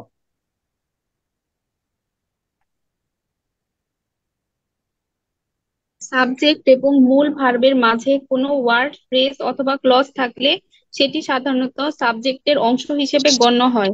এক্ষেত্রে সাধারণত মূল ভার্ব অথবা ফাইনাইট ভার্বের আগ থেকেই অনুবাদটি শুরু হয়। বাকি অংশটুকু প্রথম কথার মতোই। বুঝছো? প্রথম কথা তো বুঝছো, ওই শেষ থেকে শুরুর দিকে যাবো, তাই না? জি স্যার। 46তম বিসিএস এর প্যাসেজটা এটা কোথা থেকে আসছে কেউ বলতে পারবা কিনা? একটু বলো একজন, কোথা থেকে দেওয়া হয়েছে? একটা পত্রিকা মেবি স্যার। আচ্ছা, এটা মূলত হলো, হ্যাঁ লেখা রাখো, এটা হলো the prologue to Bertrand Russell's autobiography. এটা হলো, নামটা হলো what I have lived for, কেন আমি বেঁচে থাকি। লেখা রাখো পাশে 36তম 45তম বিসিএস এর অনুবাদটা বার্টন রাসেলের অটোবায়োগ্রাফি। একটা অটোবায়োগ্রাফির যে ভূমিকাটা আছে, ভূমিকাটার মধ্যে কেটা হয়েছে।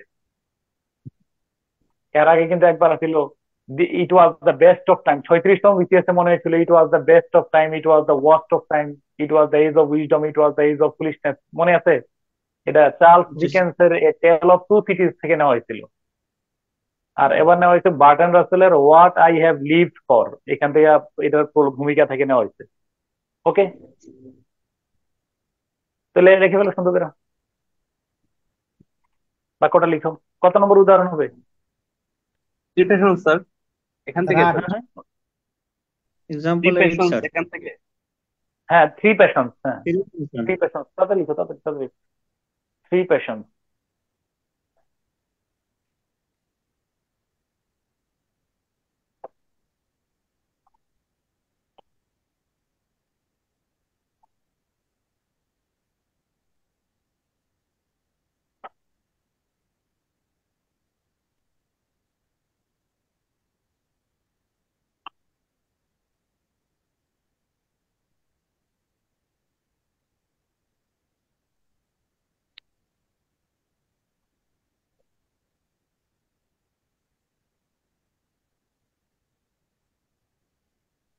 লেখা শেষ? না স্যার, আরেকটু।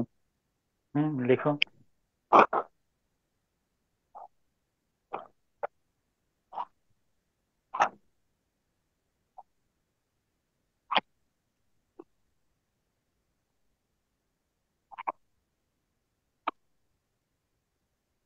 শেষ।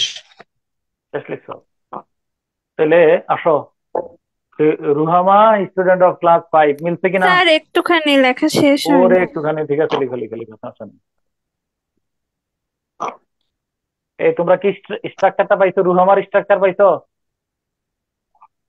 জি স্যার। রুহামা স্টুডেন্ট অফ ক্লাস 2, এই হলো। তারপরে গোজ মিলছে স্ট্রাকচার। আচ্ছা, এবার বলো, three patient simple but overwhelmingly strong have governed my life, একটু পর্যন্ত। এরপরে তিনটা বললে বলছি কি কি। তো এই বাক্যের অনুবাদ কোথা থেকে শুরু হবে একজন বলো তোমারে। সিম্পল বাট হ্যাভ এর আগ থেকে, তাই কিনা বলো? হ্যাভ এর আগ থেকে কিনা? জি স্যার।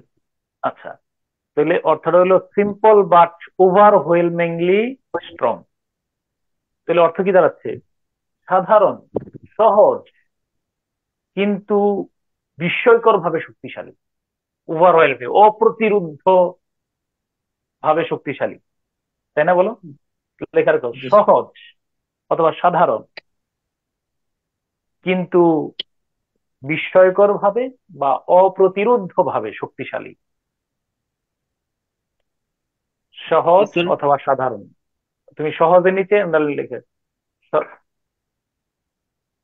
সহজ, এরপর স্যার সহজ কিন্তু বিস্ময়কর ভাবে অথবা অপ্রতিরোধ্য ভাবে শক্তিশালী তিনটি আবেগ।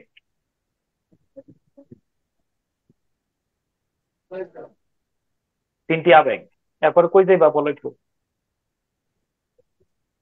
আমার জীবনে আমার জীবনকে, আমার জীবনকে গভর্ন মানে কি? শাসন করা, শাসন করা, পরিচালনা করা, পরিচালনা প্রভাবিত করেছে, করে দেওয়া যাবে স্যার। নিয়ন্ত্রণ করেছে। পরিচালনা বা নিয়ন্ত্রণ করেছে, লেখা রাখো, পরিচালনা বা নিয়ন্ত্রণ করেছে। স্যার প্রভাবিত করেছে দেওয়া যাবে কি? লও প্রভাবিত মানে আমি এটা নিয়ে তুমি টেনশন নিও না, যা বলবা তাই স্যার হবে। আবার একটু রিপিট করবেন স্যার, হ্যাঁ, রিপিট হ্যাঁ, করবেন একটু কাইন্ডলি, প্রথম হ্যাঁ, থেকে রিপিট তাহলে করবেন, আমি বলতে সিম্পল পারছি। থেকে। সাধারণ, সহজ কিন্তু অপ্রতিরোধ্য ভাবে শক্তিশালী। সাধারণ কিন্তু বিস্ময়কর ভাবে শক্তিশালী তিনটি আবেগ আমার জীবনকে নিয়ন্ত্রণ করেছে, আমার জীবনকে প্রভাবিত করেছে, পরিচালনা করেছে। একজন করে শোনো কি বলছো।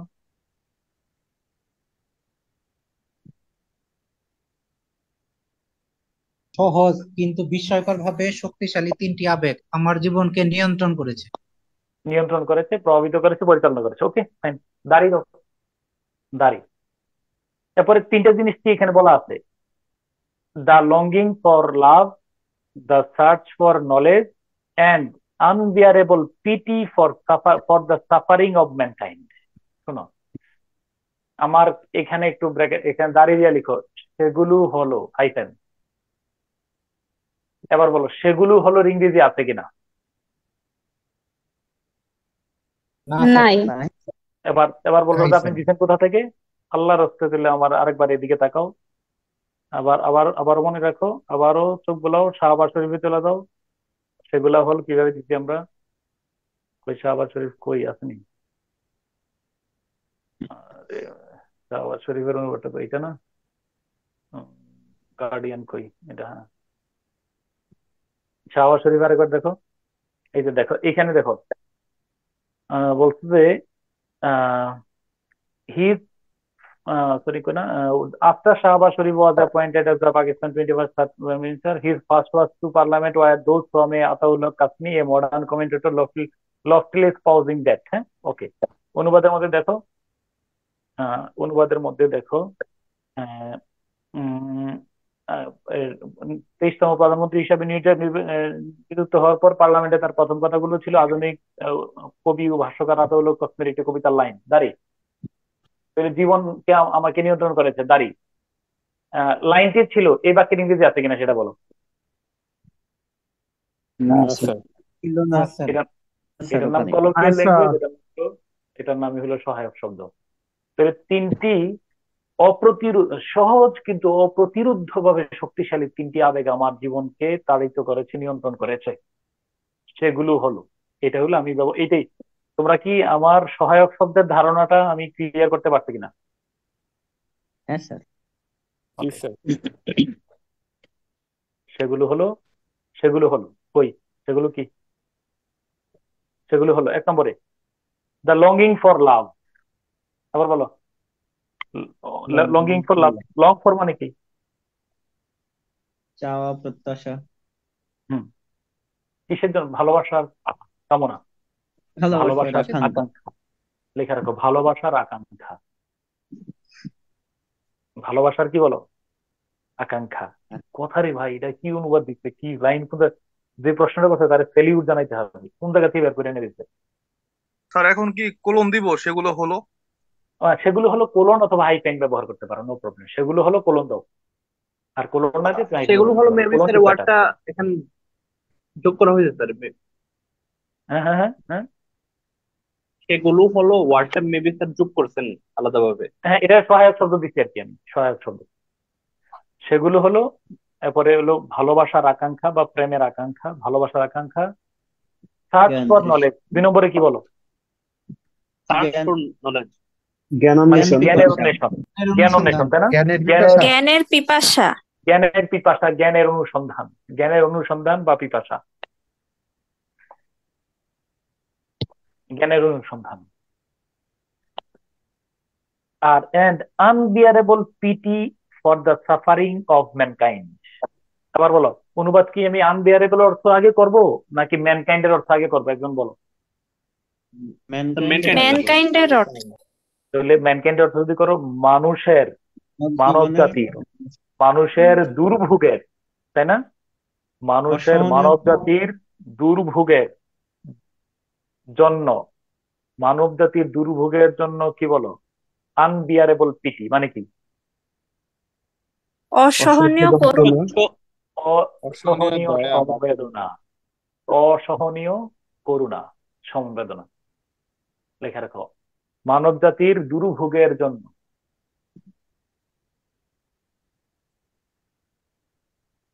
Unbearable PT. কি শব্দ ব্যবহার করে বার্টন রাসেল, এগুলা অন্য অন্য মানে জাতের লেখক। For the suffering of mankind, মানব জাতির দুর্ভোগের কি বলো জন্য, জন্য জন্য আহ, অসহনীয় বেদনা। অসহনীয়, অসহ্য, অসহ্য কি বলো? অসহনীয় মানে করুণা বা সমবেদনা, পিটি। লাইনটা আমারে বলো, কি বলছে? সহজ কিন্তু বিস্ময়কর ভাবে এই অপ্রতিরোধ্য বিস্ময়কর তিনটি। না বিস্ময়কর? বিস্ময়কর বিষয় স্যার। করছে।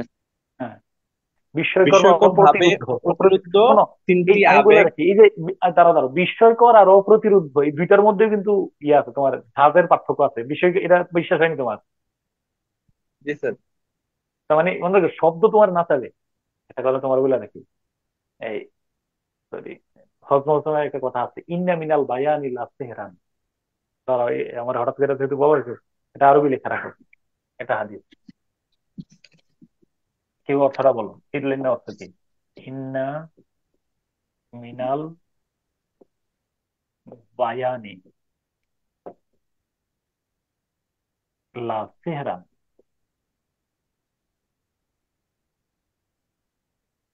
বলো, কে বলতে পারবা?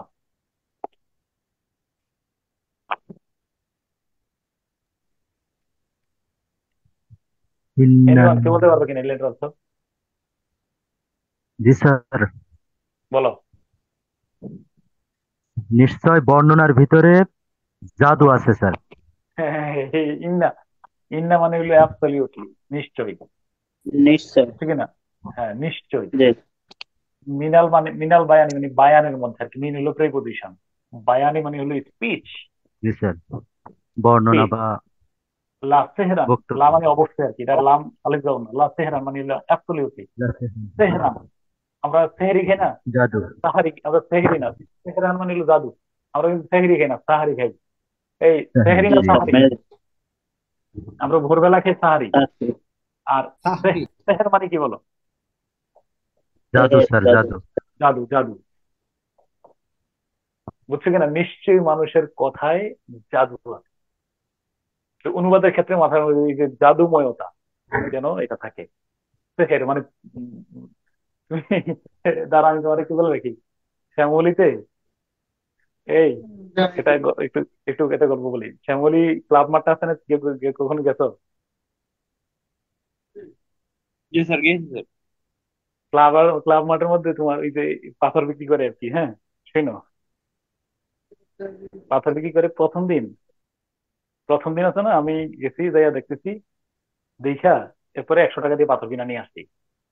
আনার পরে রে এমন মেজাজ খারাপ হইতেছে যে আমি পাবো, আমার মতো একজন সমাজ সচেতন লোক 100 টাকা দিয়ে, 100 টাকা কিন্তু 2003-4 তোর 8-9 সালের দিকে, 4 টিকারই কথা। আমার মতো লোক 100 টাকা দিয়ে এই পাথর নিয়ে আসলাম, এই ফালতু পাথর। এরপর আমি নিয়ত করছি, ওরে যখনই আমি পাবো ওরে ধর্ম। আর এবার আমি আমার এমন ভাবে কি বলে হিপনোটাইজ করছে, নিয়ে রাখছে। পরে দেখি যে আবার অর্থাৎ ওই ক্লাব, এখন তো ক্লাব মাঠটা ওই ইয়াতে ওই সময় কোনো ইয়া ছিল না, ব্যারিকেড ছিল না। পরে আমি আরেকদিন এখন না এবার দেখছি যে আবার ইন্না মানে নিশ্চয়ই, অ্যাবসলিউটলি। শোনো, পরে আমি এখন আরেকদিন দেখছি যে এই মাঠের মধ্যে চলে, এই আসর জমাইছে ওরা।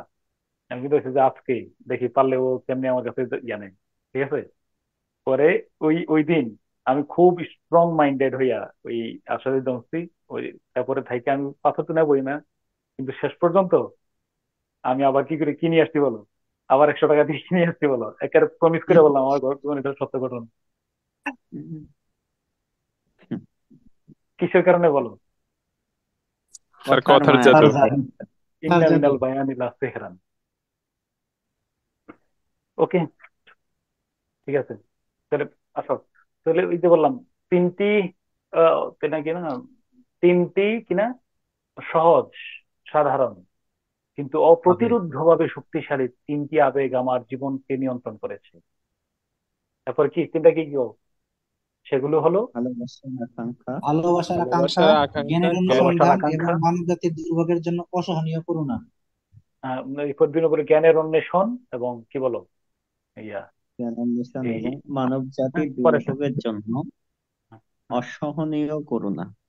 হ্যাঁ, অসহনীয় করুণা দুর্ভোগ। আচ্ছা আচ্ছা, আমি আবার বলতেছি, আমি জানি তুমি অনুবাদ গুলো নিজেও করতে পারতা, কিন্তু দেখবা যে এখন একটা আর্ট তোমার ভিতরে কাজ করবে ইনশাল্লাহ, আমার বিশ্বাস। ওকে আসো, পরে পরে বাক্যটা লিখে গেলো, যেহেতু এটা রুহা দিয়ে মিলছে। দিস প্যাশন, স্যার এটাকে এক্সাম্পল 9 দিব? হ্যাঁ 9, অবশ্যই 9 হবে। পরের লাইনটাও লিখো।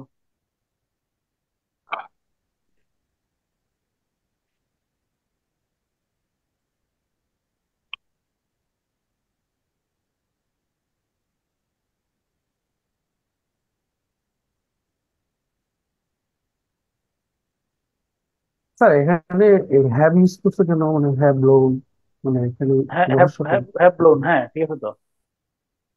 মানে কেন ইউজ করছে স্যার, মানে এটা আমি পাস্টে করলে হতো না? আহ, কেন অতীত নির্দেশক শব্দ না থাকলে সাধারণত পাস্টে যায় না, বুঝছো বিষয়টা? স্যার এটা স্যার অতিরিক্ত কিছু নাই, এই জন্য স্যার এটা ইয়া করা এই হয়েছে। জন্য অতীত নির্দেশক শব্দ না থাকলে সাধারণত পারফেক্ট টেন্স বেটার, অসাধারণ। পারফেক্ট টেন্সের ব্যবহারই সবচেয়ে বেশি হয়। বুঝতে পারছি। পারফেক্ট টেন্সের আমলটা হইলো মানে অতীত থেকে আছে, প্রভাব এখনো বিদ্যমান, প্রভাব শেষ হয় নাই, এটাই পারফেক্ট টেন্স। পারফেক্টের কাজ হলো মানে প্রভাব এখনো কি আছে বলো, কাজটা হয়ে গেছে কিন্তু প্রভাব রয়ে গেছে, এটা পারফেক্ট টেন্স। জি স্যার, বুঝতে পারছি sir, thank you sir. These passions like great winds have blown me hither and thither in a wayward course over a deep ocean of anguish, reaching to the very verge of despair. লিখো, তাতে লিখো। টেন্সে কি আসবে sir? বুঝিনি কি? যেমন sir perfect tense, perfect continuous tense sir, এগুলোতে একটু পেস লাগে। জি স্যার, আচ্ছা টেন্স ঠিক আছে, ধরতে একটু সমস্যা হয় স্যার। কি টেন্সটা যদি স্যার টেন্স একটু ধরতে ক্লিয়ার সমস্যা হয়? আচ্ছা ঠিক আছে, আমার আবার যাদের এই সমস্যাটা, আমার একদিন ক্লাসের শেষের দিকে অবশ্যই আমার একটু রিভিউ করতে মনে করাই দিও, তাহলে রিভিউটা শুনলে চলবে। লিখছো? জি স্যার, আমার তো প্রবলেম স্যার। আচ্ছা, এটা মনে করে দিই কিন্তু ইমিডিয়েটলি, কয়েকদিন এই ক্লাসগুলো শেষ হলে। আচ্ছা দিস পেশেন্স, আচ্ছা এবার বলো এটা আমরা মডেল সেন্টেন্স টু রুহামার সাথে মিলতেছে কিনা বলো। জি স্যার। তাহলে দিস পেশেন্স, আমি আগে দেখো, দিস পেশেন্স এটা হলো সাবজেক্ট, এটা হলো সাবজেক্ট, ঠিক আছে, লাইক গ্রেট উইন্ড, পরে ভার্ব হলো হ্যাভ, ব্লোন, তারপরে me, hither and thither, in a wayward course, তারপরে পরে দেখবেন over a deep ocean of anguish, তারপরে reaching to the very verbs of despair. এখন আমার প্রশ্ন, আহ, এই বাক্যের সাবজেক্ট কে? This patience This patience. তাহলে সাবজেক্ট এবং ভার্বের মাঝখানে কি আছে? ভার্ব লাইক গ্রেট উইন্ড, তাহলে অনুবাদটা কোন জায়গা থেকে শুরু হবে? Like like great great wind. Wind. তাহলে হলে সুন্দর করে লেখা রাখো। তাহলে লাইক গ্রেট উইন্ডস মানে কি? লাইক গ্রেট উইন্ডস এর অর্থ কি? ঝোড়ো বাতাস। গ্রেট উইন্ড প্রবল ঝোড়ো হাওয়ার মতো। প্রচন্ড নির্মল ঝড়ো বাতাস। বাতাসের মতো লিখো, মানে ঝড়ো বাতাসের মতো লিখো, বা প্রচন্ড বাতাসের মতো, ঝড়ো বাতাসের মতো লিখো। গ্রেট উইন্ড, ঝড়ো বা প্রচন্ড বাতাসের মতো, প্রচন্ড বাতাসের মতো, প্রচন্ড অথবা ঝড়ো, ঝড়ো বাতাসের মতো, দুইটার একটা ব্যবহার করলে চলে, তাই না? প্রচন্ড অথবা ঝড়ো, ঝড়ো বাতাস বা প্রচন্ড বাতাসের মতো। এরপরে অর্থ কি? এরপরে কি? এই দিস আবেগগুলো। পেশেন্ট এই আবেগগুলো, এই আবেগগুলো, এই আবেগগুলো। আমরা কোন জায়গায় যাওয়ার কথা এখন বলো তো একটু? বাক্যের শেষে sir in a wayward in a wait কোর্সে চলে যাব। না না, একদম কি দরকার আছে? পুরো বাক্য শেষ তো এখানে, পুরো বাক্য তো এখানে শেষ। Reaching to the very words of despair. Reaching মানে কি? পাতে একটু বল না, ইয়া ইয়া, পৌঁছাইয়া, পৌঁছে, তাই না? পৌঁছিয়া, এমনটা না? জি স্যার। আচ্ছা, তাহলে জি অর্থ স্যার। করো। শেষে চলে তো, ডিসপায়ার মানে কি? উদ্বেগ। হতাশা। হতাশা। হতাশার ভেরি বাদ, একদমই প্রান্ত সীমায় পৌঁছে লিখো। হতাশার একদমই, একদমই প্রান্তে পৌঁছে। হতাশার, যদি বলি যে হতাশার শিখরে পৌঁছে। হ্যাঁ সে করে, মানে আমি একটা অর্থ ধরে রাখলাম, তারপরে তুমি আরো ইয়ে করো, মানে তোমাদের আরো অলংকার ব্যবহার করো, আমি একটা অর্থ দাঁড় করাই, সিনোনিম পরে দিও তোমার অর্থ। হ্যাঁ, হতাশার একদমই কি বলো? হতাশার কি প্রান্তে বলতেছি? দাঁড়িয়ে। প্রান্তে মানে চূড়ান্ত সীমায় পৌঁছে, তাই না? হতাশার একদমই চূড়ান্ত সীমায় পৌঁছে।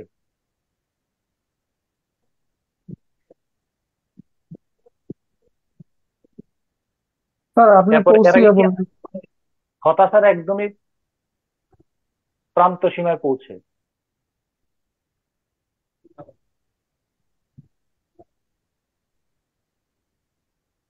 এই কি বলছো বলো, কি লিখছো?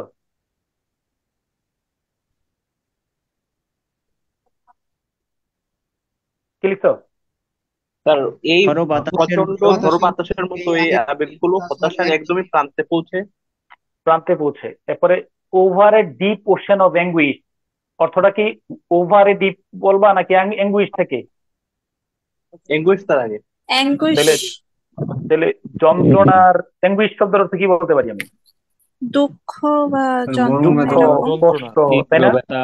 যন্ত্রণা, বেদনা, হতাশা, হতাশা তো একবার ব্যবহার করছি। তাহলে যন্ত্রণা, দুঃখ, কষ্ট, তাহলে যন্ত্রণার সমুদ্রের কি দিয়ে বলো? গভীর সমুদ্র না, গভীর সমুদ্র, গভীর সমুদ্রে ডুবে, উপর দিয়ে, যন্ত্রণার গভীর সমুদ্রের উপর দিয়ে লিখো। মহাসমুদ্র বলা যায় না স্যার? হ্যাঁ, মহাসমুদ্র। যন্ত্রণার মহাসমুদ্র, ডিপ ওশেন, গভীর সমুদ্র, মহাসমুদ্র, যেটা বলো। যন্ত্রণার গভীর সমুদ্রের উপর দিয়ে।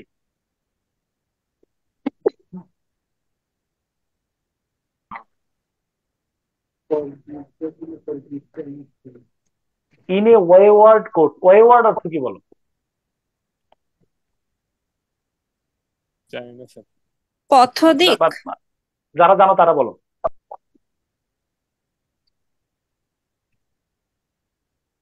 ওয়েওয়ার্ড শব্দের অর্থ কি? এনিওয়ান?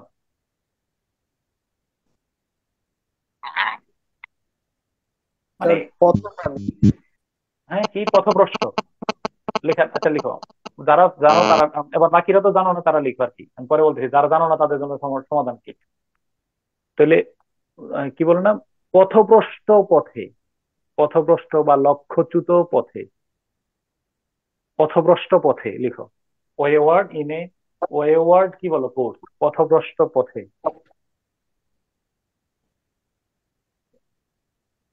হিদার এন্ড দিদার অর্থ কি? আর এদিক ওদিক। ইতস্তত। এখানে সেখানে এদিক ওদিক, এদিক ওদিক, থামো, এদিক ওদিক। মি অর্থ কি? স্যার আমাকে।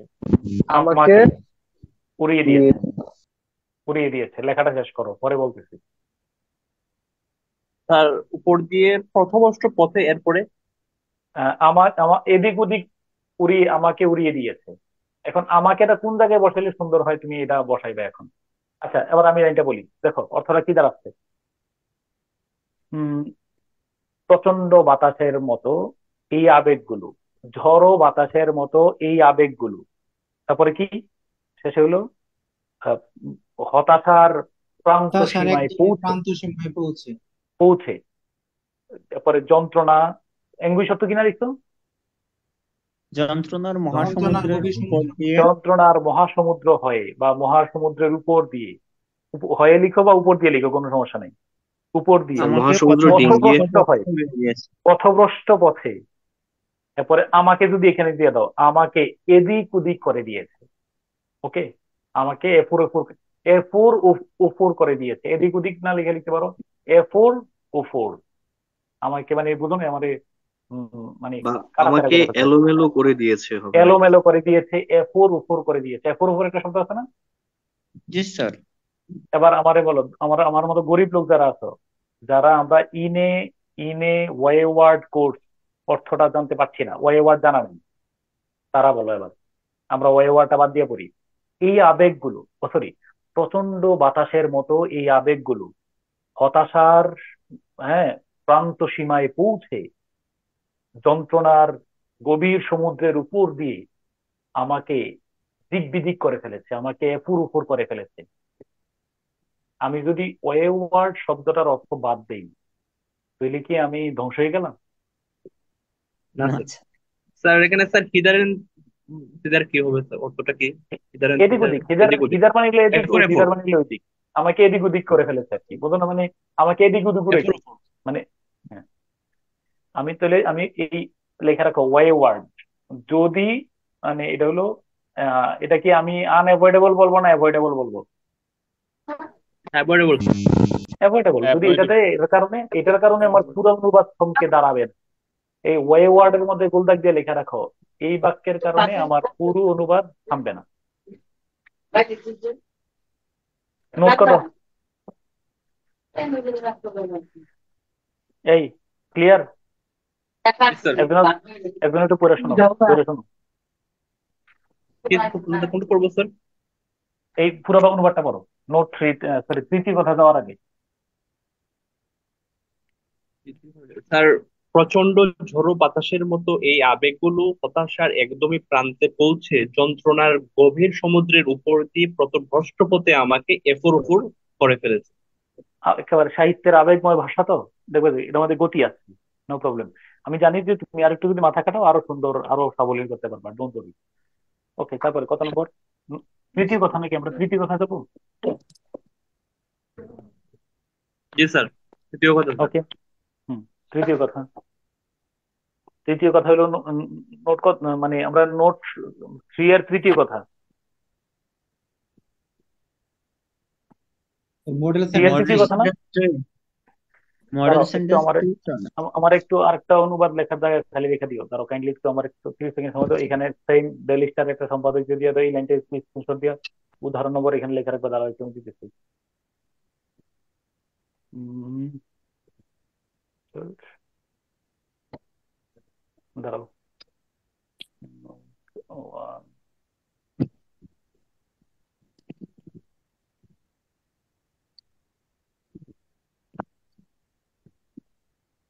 হুম, এই দেখো, এই বাক্যটাতে লেখো কি লেখা আছে এখানে, ফলো নোট দ্বিতীয় কথা, কোন জায়গায় লেখা আছে?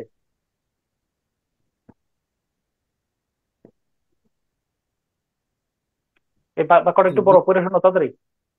Their house built mostly on 4 to 6 decimals of land are being turned into miniature agriculture farms called পুষ্টিবাড়ি। ওকে, তাহলে দেখো অনুবাদটা কোন জায়গাতে শুরু হবে? ওই যে আমার ইয়া থেকে, এই ভার্বের আগ স্ক্রিনশট থেকে। নিব তাহলে স্যার, ভার্বের আগে কি আছে? স্ক্রিনশট ভার্বের নিব। আগে কি আছে? হ্যাঁ, স্ক্রিনশট নাও, এটা আমি আবার দাগ দিয়ে দিতেছি।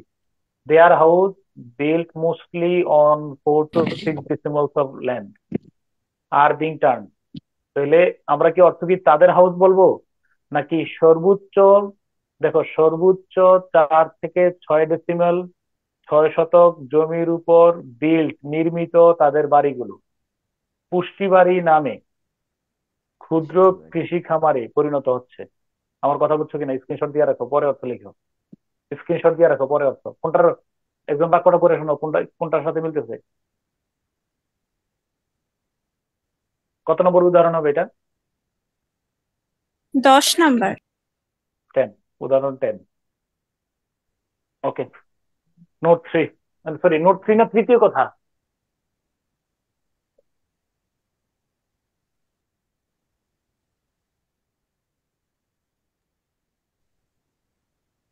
এই নোট 3 না তৃতীয় কথা? তৃতীয় কথা, মডেল সেন্টেন্স 3।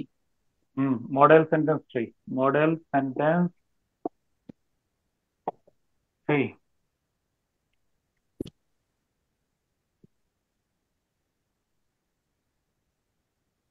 রুশাদ, রুশাদ হলো নতুন, আমাদের নতুন জন। এ কতদিন হয়েছে স্যার এখন? হ্যাঁ কতদিন হয়েছে স্যার ওর? হ্যাঁ হ্যাঁ 4 মান্থ। স্যার কাইন্ডলি করলে ভালো হয় স্যার। অভিনন্দন স্যার। কি মিউট করার জন্য? ও সরি সরি সরি, আমি তো বলতে পারছি। এটা ইয়ে করবো, হ্যাঁ এই এবার দেখা যাচ্ছে, সবাই মিউট করে ফেলো। ওকে, সরি সরি, আমার একটু রয়ে গেছে। As far as I know, এখানে শুরু তো as far as I know. Rushad, পরে কমা দিলাম, এ student, STUDENT, student of class 1 দিলাম, class 1 goes to school every morning by rickshaw। বললাম এটা শেষ। As far as I know, Tushar, a student of class 1, goes to school every morning by rickshaw। এবার তোমরাই বলো আমার অনুবাদ কোনটা শুরু হবে? এটাই বারবার বলে আসতেছিলাম। অনুবাদ আগে কোনটা করবো? As far as I know, তাহলে সাবজেক্টের থেকে শুরু হবে। আমার জানা মতে, আমার জানা মতে নাকি? হ্যাঁ, তারপরে কি এটা নিয়ে আসলাম, তারপরে কাজ কি? 2, প্রথম শ্রেণীর ছাত্র, তাই না? প্রথম শ্রেণীর ছাত্র রুশাদ। তারপরে কোথায় দেবা? রিক্সায়, রিক্সা যোগে। 2, 3, 4, রিক্সা যুগে বাকি সব, সব শেষ।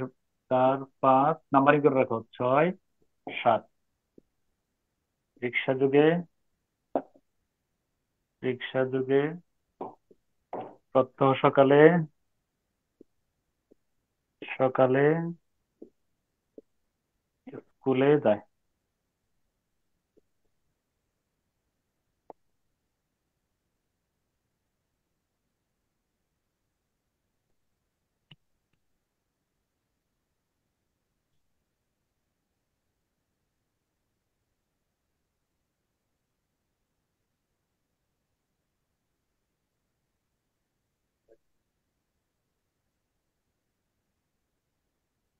দেখছো?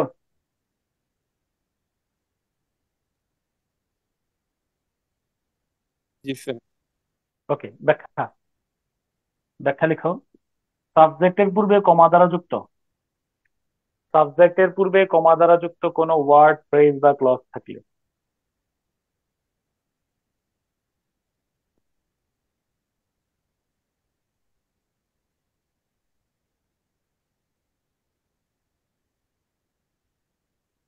সাবজেক্টের পূর্বে কমা দ্বারা যুক্ত কোনো ওয়ার্ড, ফ্রেজ বা ক্লজ থাকলে সেটিকে প্রথমেই অনুবাদ করে ফেললে, সেটিকে কি বলো? প্রথমেই অনুবাদ করে ফেললে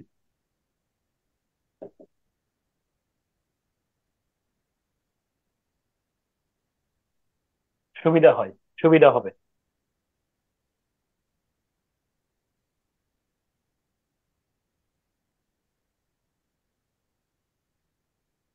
এই ধরনের ওয়ার্ড ফ্রেজ বলবেন কোথায় স্যার? থাকতে পারে বলো? কি বলছে বলবেন একদম স্যার পড়ে একটু শোনো, আবার repeat? কি লিখছে একদম পড়ে পড়ে শোনো। সাবজেক্টের পূর্বে কমা দ্বারা যুক্ত কোনো ওয়ার্ড, ফ্রেজ বা ক্লজ থাকলে সেটিকে প্রথমেই অনুবাদ করে ফেললে সুবিধা হবে। সুবিধা হবে। এই ধরনের ওয়ার্ড বা ফ্রেজ, এই ধরনের, লাল কলম দিয়ে লিখো, এই ধরনের এই ওয়ার্ড বা ফ্রেজ, ওয়ার্ড বা ফ্রেজ, PHRASE, ফ্রেজ বাক্যের মাঝে অথবা শেষেও থাকতে পারে। এই ধরনের ওয়ার্ড ফ্রেজ কোথায় থাকতে পারে বলো? বাক্যের মাঝে অথবা শেষে। মাঝে অথবা শেষে, অর্থাৎ আমি বলতে চাচ্ছি যদি থাকে as Rushad, student of class 1, goes to school every morning by rickshaw, comma, as far as I know, শেষে থাকলে as far as I know এর আগে কি শেষে থাকবে না শুরুতে আসবে? শুরুতে আসবে। একদম শুরুতে পড়ে শোনো, চলে আসবে। পড়ে শোনো আগে।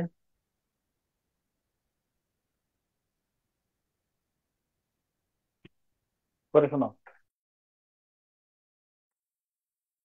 সাবজেক্টের পূর্বে কমা দ্বারা যুক্ত কোনো ওয়ার্ড, ফ্রেজ বা ক্লজ থাকলে সেটিকে প্রথমে অনুবাদ করে ফেললে সুবিধা হবে। এই ধরনের ওয়ার্ড বা ফ্রেজ বাক্যের মাঝে অথবা শেষেও থাকতে পারে।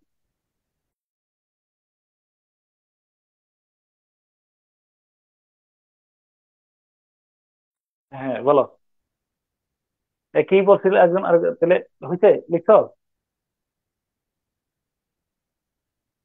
আবার লিখো 45 নং BCS, 45 নং BCS এর 3 নম্বর বাক্যটা লিখো। I have thought, sir. হ্যাঁ, এটা কত নম্বর উদাহরণ হবে আমাদের? I have thought.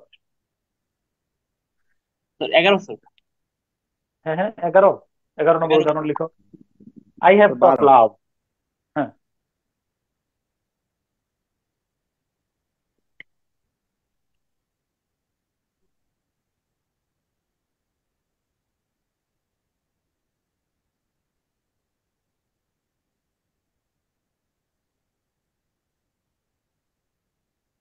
লিখলে আওয়াজ করো।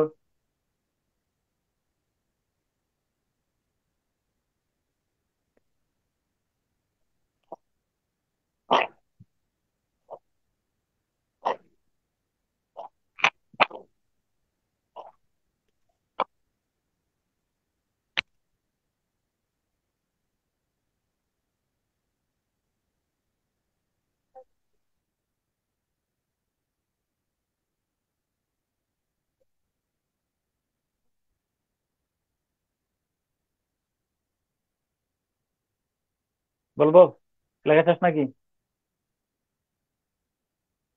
জি স্যার। চলো আমরা সুন্দর করে বাক্যটাকে পড়ি। I have thought love first because it brings ecstasy. Ecstasy so great that I would often have sacrificed all the rest of life for a few hours of this joy. আমার প্রশ্ন, আগে বলো এই এই ক্ষেত্রে আমরা আগে কোন শব্দটা নিয়ে আসবো বলছিলাম নিয়ম অনুযায়ী?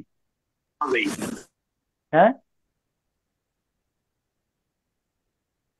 এটা কোথায় আসবে? ফার্স্ট। এই তো বুঝে গেছো, এইটাই হলো বিষয়।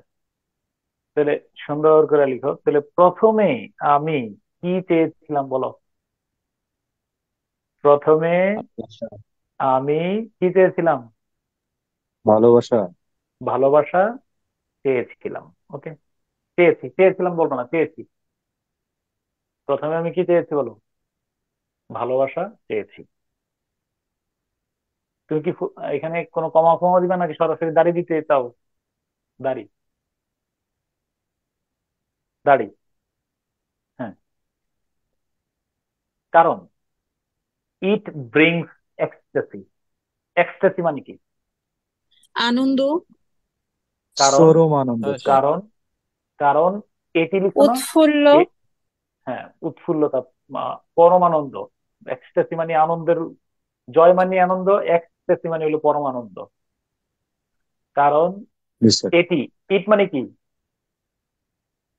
এটি বা ইহা। তুমি লিখো, দাঁড়াও দাঁড়াও, আমি দেখাই দিচ্ছি। লিখো, কারণ এটি পরমানন্দ নিয়ে আসে।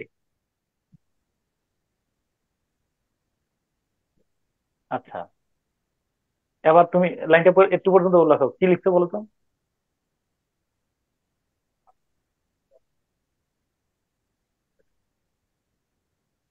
প্রথমে আমি ভালোবাসা চেয়েছি, কারণ এটি পরমানন্দ নিয়ে আসে।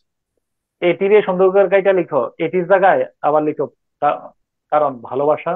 ভালোবাসা আরেকবার লিখো, মানে আমি প্রথমে ভালোবাসা চেয়েছি, কারণ ভালোবাসা পরমানন্দ নিয়ে আসে। এই বাক্যের মধ্যে এটি না বইলা ভালোবাসা বললে আবেগের একটা ঘনঘটা কাজ করে কিনা তুমি দেখো। দ্বিতীয়বার যদি প্রনাউন ইট ইট না বইলা আবার নাউনটাই ব্যবহার করো, অনুবাদ দেখো তো একটা মানে আলাদা আলাদা একটা জোশ কাজ করে কিনা।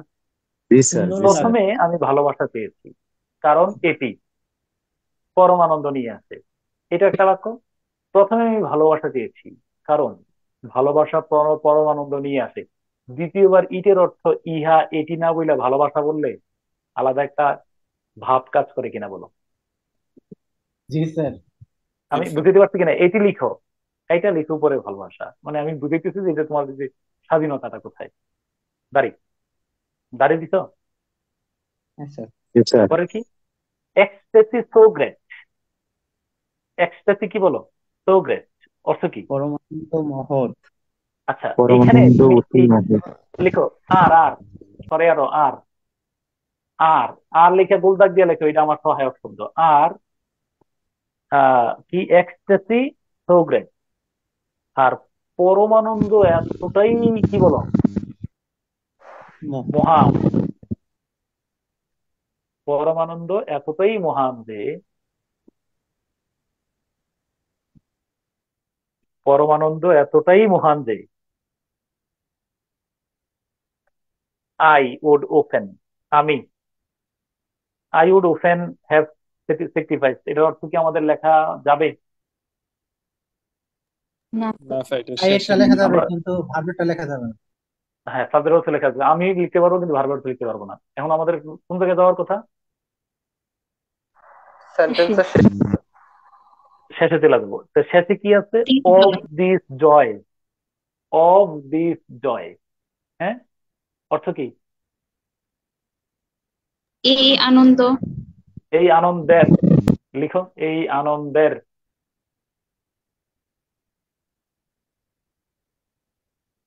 নাম্বারিং করে রাখো, এটা 2 গেল। আই হলো 1 নম্বর, 2 হলো অফ দিস জয়, এই আনন্দের। পরে ফিউ আওয়ার্স হচ্ছে নাকি? ঘন্টার জন্য।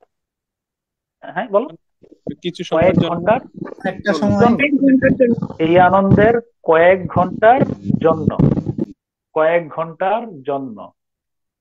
আবার বলো, all the rest of life. 3, এক, এটা 3, এটা হলো 3 গেল, এটা হলো 4। All the rest of life অর্থ কি? মুহূর্তের জন্য। হ্যাঁ, জীবনের তার বাকি জন্য সময়, বাকি, all the rest of life বাকি সমস্ত জীবন। All the rest of life বাকি পুরো জীবন। বাকি পুরো বা সমস্ত জীবন, বাকি পুরো জীবন, অবশিষ্টাংশ। বাকি অবশিষ্ট জীবন বা তার জীবনের অল দ্য রেস্ট অবশিষ্ট অফ লাইফ মানে সময়। হলো পুরো, বাকি বাকি পুরো জীবনটা আর কি। বাকি সমস্ত জীবন, বাকি পুরো জীবন। Would have, would, open open open রয়ে গেছে। ওপেন অর্থ কি? প্রায়। প্রায়। এবার সবশেষে ভার্বের অর্থ রয়ে গেছে, উড হ্যাভ স্যাক্রিফাইস। বলো, উড হ্যাভ থেকে এসেছে কি? প্রায় উৎসর্গ করতাম। উৎসর্গ করতাম বা বিসর্জন দিতাম। প্রায় উৎসর্গ করতাম বা বিসর্জন দিতাম। Exercise.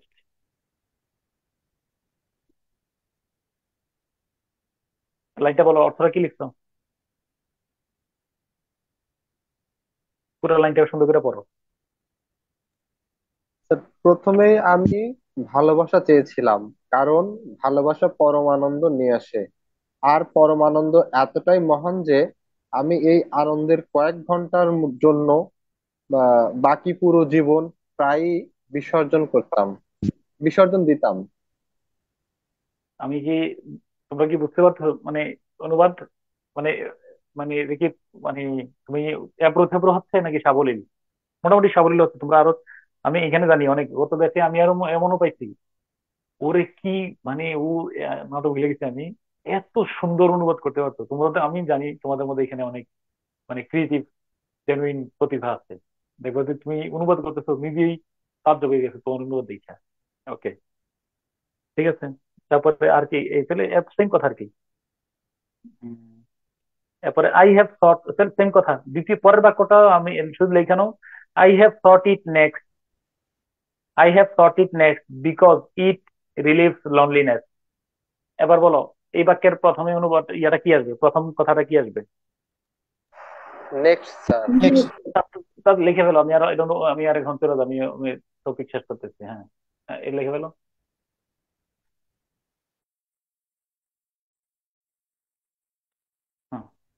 I have thought it next, I have thought it next.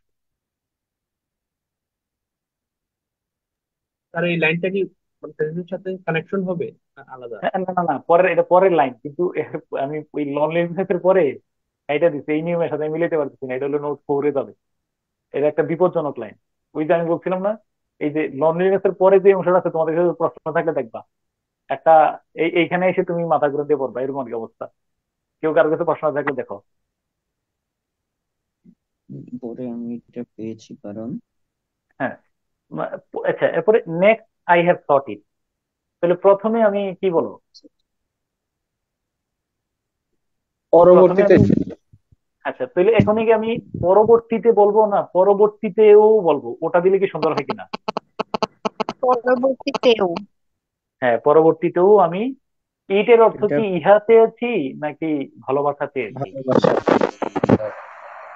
লেখা নাও। ভালোবাসা পরবর্তীতেও আমি ভালোবাসা চেয়েছি, কারণ এটা একাকিত্ব দূর করে দেয়। এটি একাকিত্ব গুছিয়ে গুছিয়ে দেয়, দূর করে। এটি একাকিত্ব দূর করে। ঠিক আছে। পরের বাক্যটা কিন্তু আমি বাদ দিচ্ছি, কেন বুঝছো কিনা? এটা আর আমার এইখানে মিলবে না, আমার নোট ফোর পড়াইতে হবে। নোট ফোরে গেলে, নোট ফোর না ফাইভে, নোট ফোর, ফাইভে, ফাইভে। ওকে, ডান। দেখছো তো? উম দাঁড়াও একটু, আমি আরো একটু দেখো, আরো উদাহরণ লিখো। কত নম্বর আমার এই রুশাদের বাক্যের সাথে রুশাদ দিয়ে আমি মিলাইতে পারতেছি। আর দাঁড়াও, নোট ফোর, দাঁড়াও দেখি কোনটা কোনটা মিলে। নোট, স্যার, হম হম হম, এই প্রথম কথা। এই যে 45-এর এখানে তো লাভলিনেস ছিল স্যার, যারা রিটার্ন দিছে তারা কি এই অর্থই লিখছে নাকি বুঝে ওরকম লিখছে? আর এটা যদি কি এই অর্থ, লাভলিনেস ছিল? জি স্যার। এটা প্রশ্নে তুমি ইয়াতে দেখো, মেইন টেক্সটে লনলিনেস ছিল। লাভলিনেস হবে কেন? এটা প্রিন্টিং মিস্টেক হতে পারে। স্যার ওই ওই এইটা নিয়ে তো অনেক ফেসবুকে লেখালেখিও দেখলাম। আমি তো পরীক্ষা দেইনি স্যার, আমি 46 দেবো সামনে, কিন্তু আমি মানে ফেসবুকে অনেক লেখালেখি দেখলাম, তো এইখানে লাভলিনেস ছিল নাকি স্পেলিংটা কোশ্চেন। নাকি ভুল ছিল স্যার, অনেকে ফেসবুকে বলছিল এটা। হ্যাঁ হ্যাঁ হ্যাঁ, এটা তো প্রশ্ন এখনো দেখো। আমি কিন্তু মূল টেক্সট থেকে জানিছি। দ্বিতীয় কথা, তৃতীয় কথা, দাঁড়াও আমি একটু একটা বাক্য নিয়ে নেই। নোট ফোর, এটা ফোর এর সাথে মিলতেছে। উম, তৃতীয় কথা, হ্যাঁ, ওকে।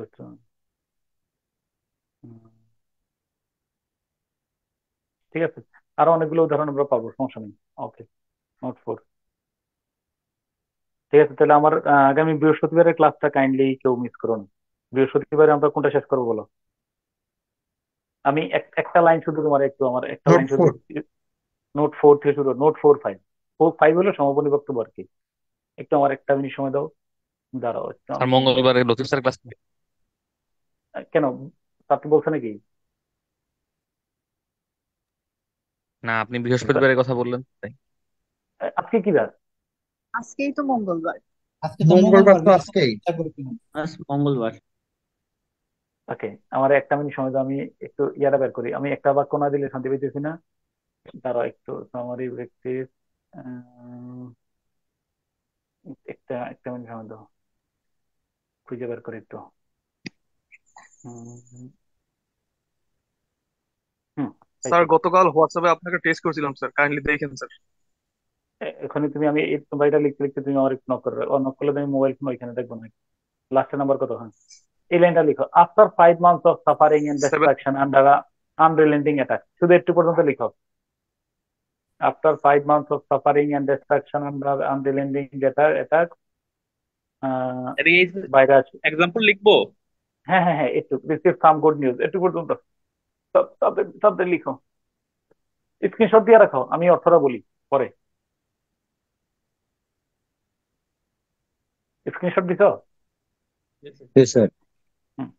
আফটার 5 months অফ সাফারিং, দেখো, after 5 months of suffering and destruction under unrelenting attack. হ্যাঁ, আফটার 5 months, দেখো, of suffering and destruction under unrelenting attack, এটা দেখো প্রিপোজিশন দিয়ে ফ্রেজ শুরু হয়, জিরান দিয়ে পার্টিসিপল দিয়ে ফ্রেজ শুরু হয়, আমরা ফ্রেজ গুলো ইয়ে করছি। দা সিরিয়ান পিপল সাবজেক্ট, তারপরে হ্যাভ রিসিভ, এটা হলো ভার্ব, এট লাস্ট মাঝখানে আছে some good news.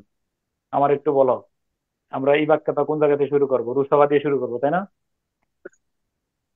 Model sentence one, model last. Model sentence one, কেন ওয়ান দিয়ে তো মিলতেছে, না টু, রুহামা দিয়ে শুরু করবো, তাই না? তাই না, 2 নম্বর মডেল সেন্টেন্স টু না? স্যার এখানে কোনটা আমি প্রয়োগ করবো স্যার, মডেল সেন্টেন্স ওয়ান নাকি টু, এটা কিভাবে তুমি আইডেন্টিফাই করবো আরে সহজে স্যার? সাবজেক্টের পূর্বে, কেন সাবজেক্টের পূর্বে কমা দ্বারা যুক্ত ফ্রেজ থাকলে মানে এটা কোনটাতে যাবে? নোট টু তে না মডেল সেন্টেন্স টু না?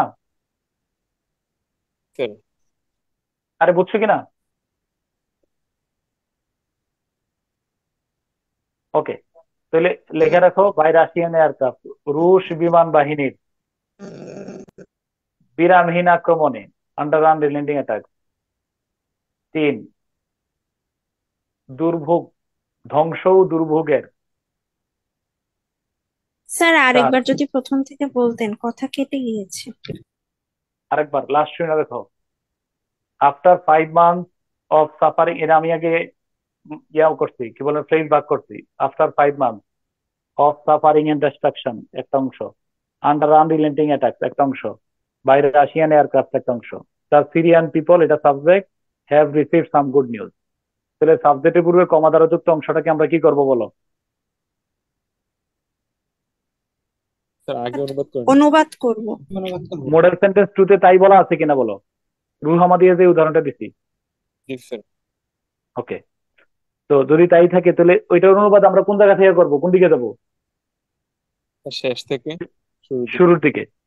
তাহলে বাইরে রাশিয়ান এয়ারক্রাফট, রুশ বিমান বাহিনীর, মিলছে? জি স্যার। বিরামহীন আক্রমণে, আন্ডার আনরিলেন্টিং অ্যাটাক, রুশ বিমান বাহিনীর বিরামহীন আক্রমণে, ধ্বংস ও দুর্ভোগের 5 মাস পর। আমার কথা বুঝছো কিনা সেটা বলো। জি স্যার। সাবজেক্ট অর্থ এবার রুহামা, তাহলে the Syrian people, Syrian people ভার্বের অর্থ লিখবো নাকি আরো বাকি যেগুলো আছে সেগুলো অর্থ লিখবো? শেষ দিকে কিছু সুসংবাদ অবশেষে পেয়েছে।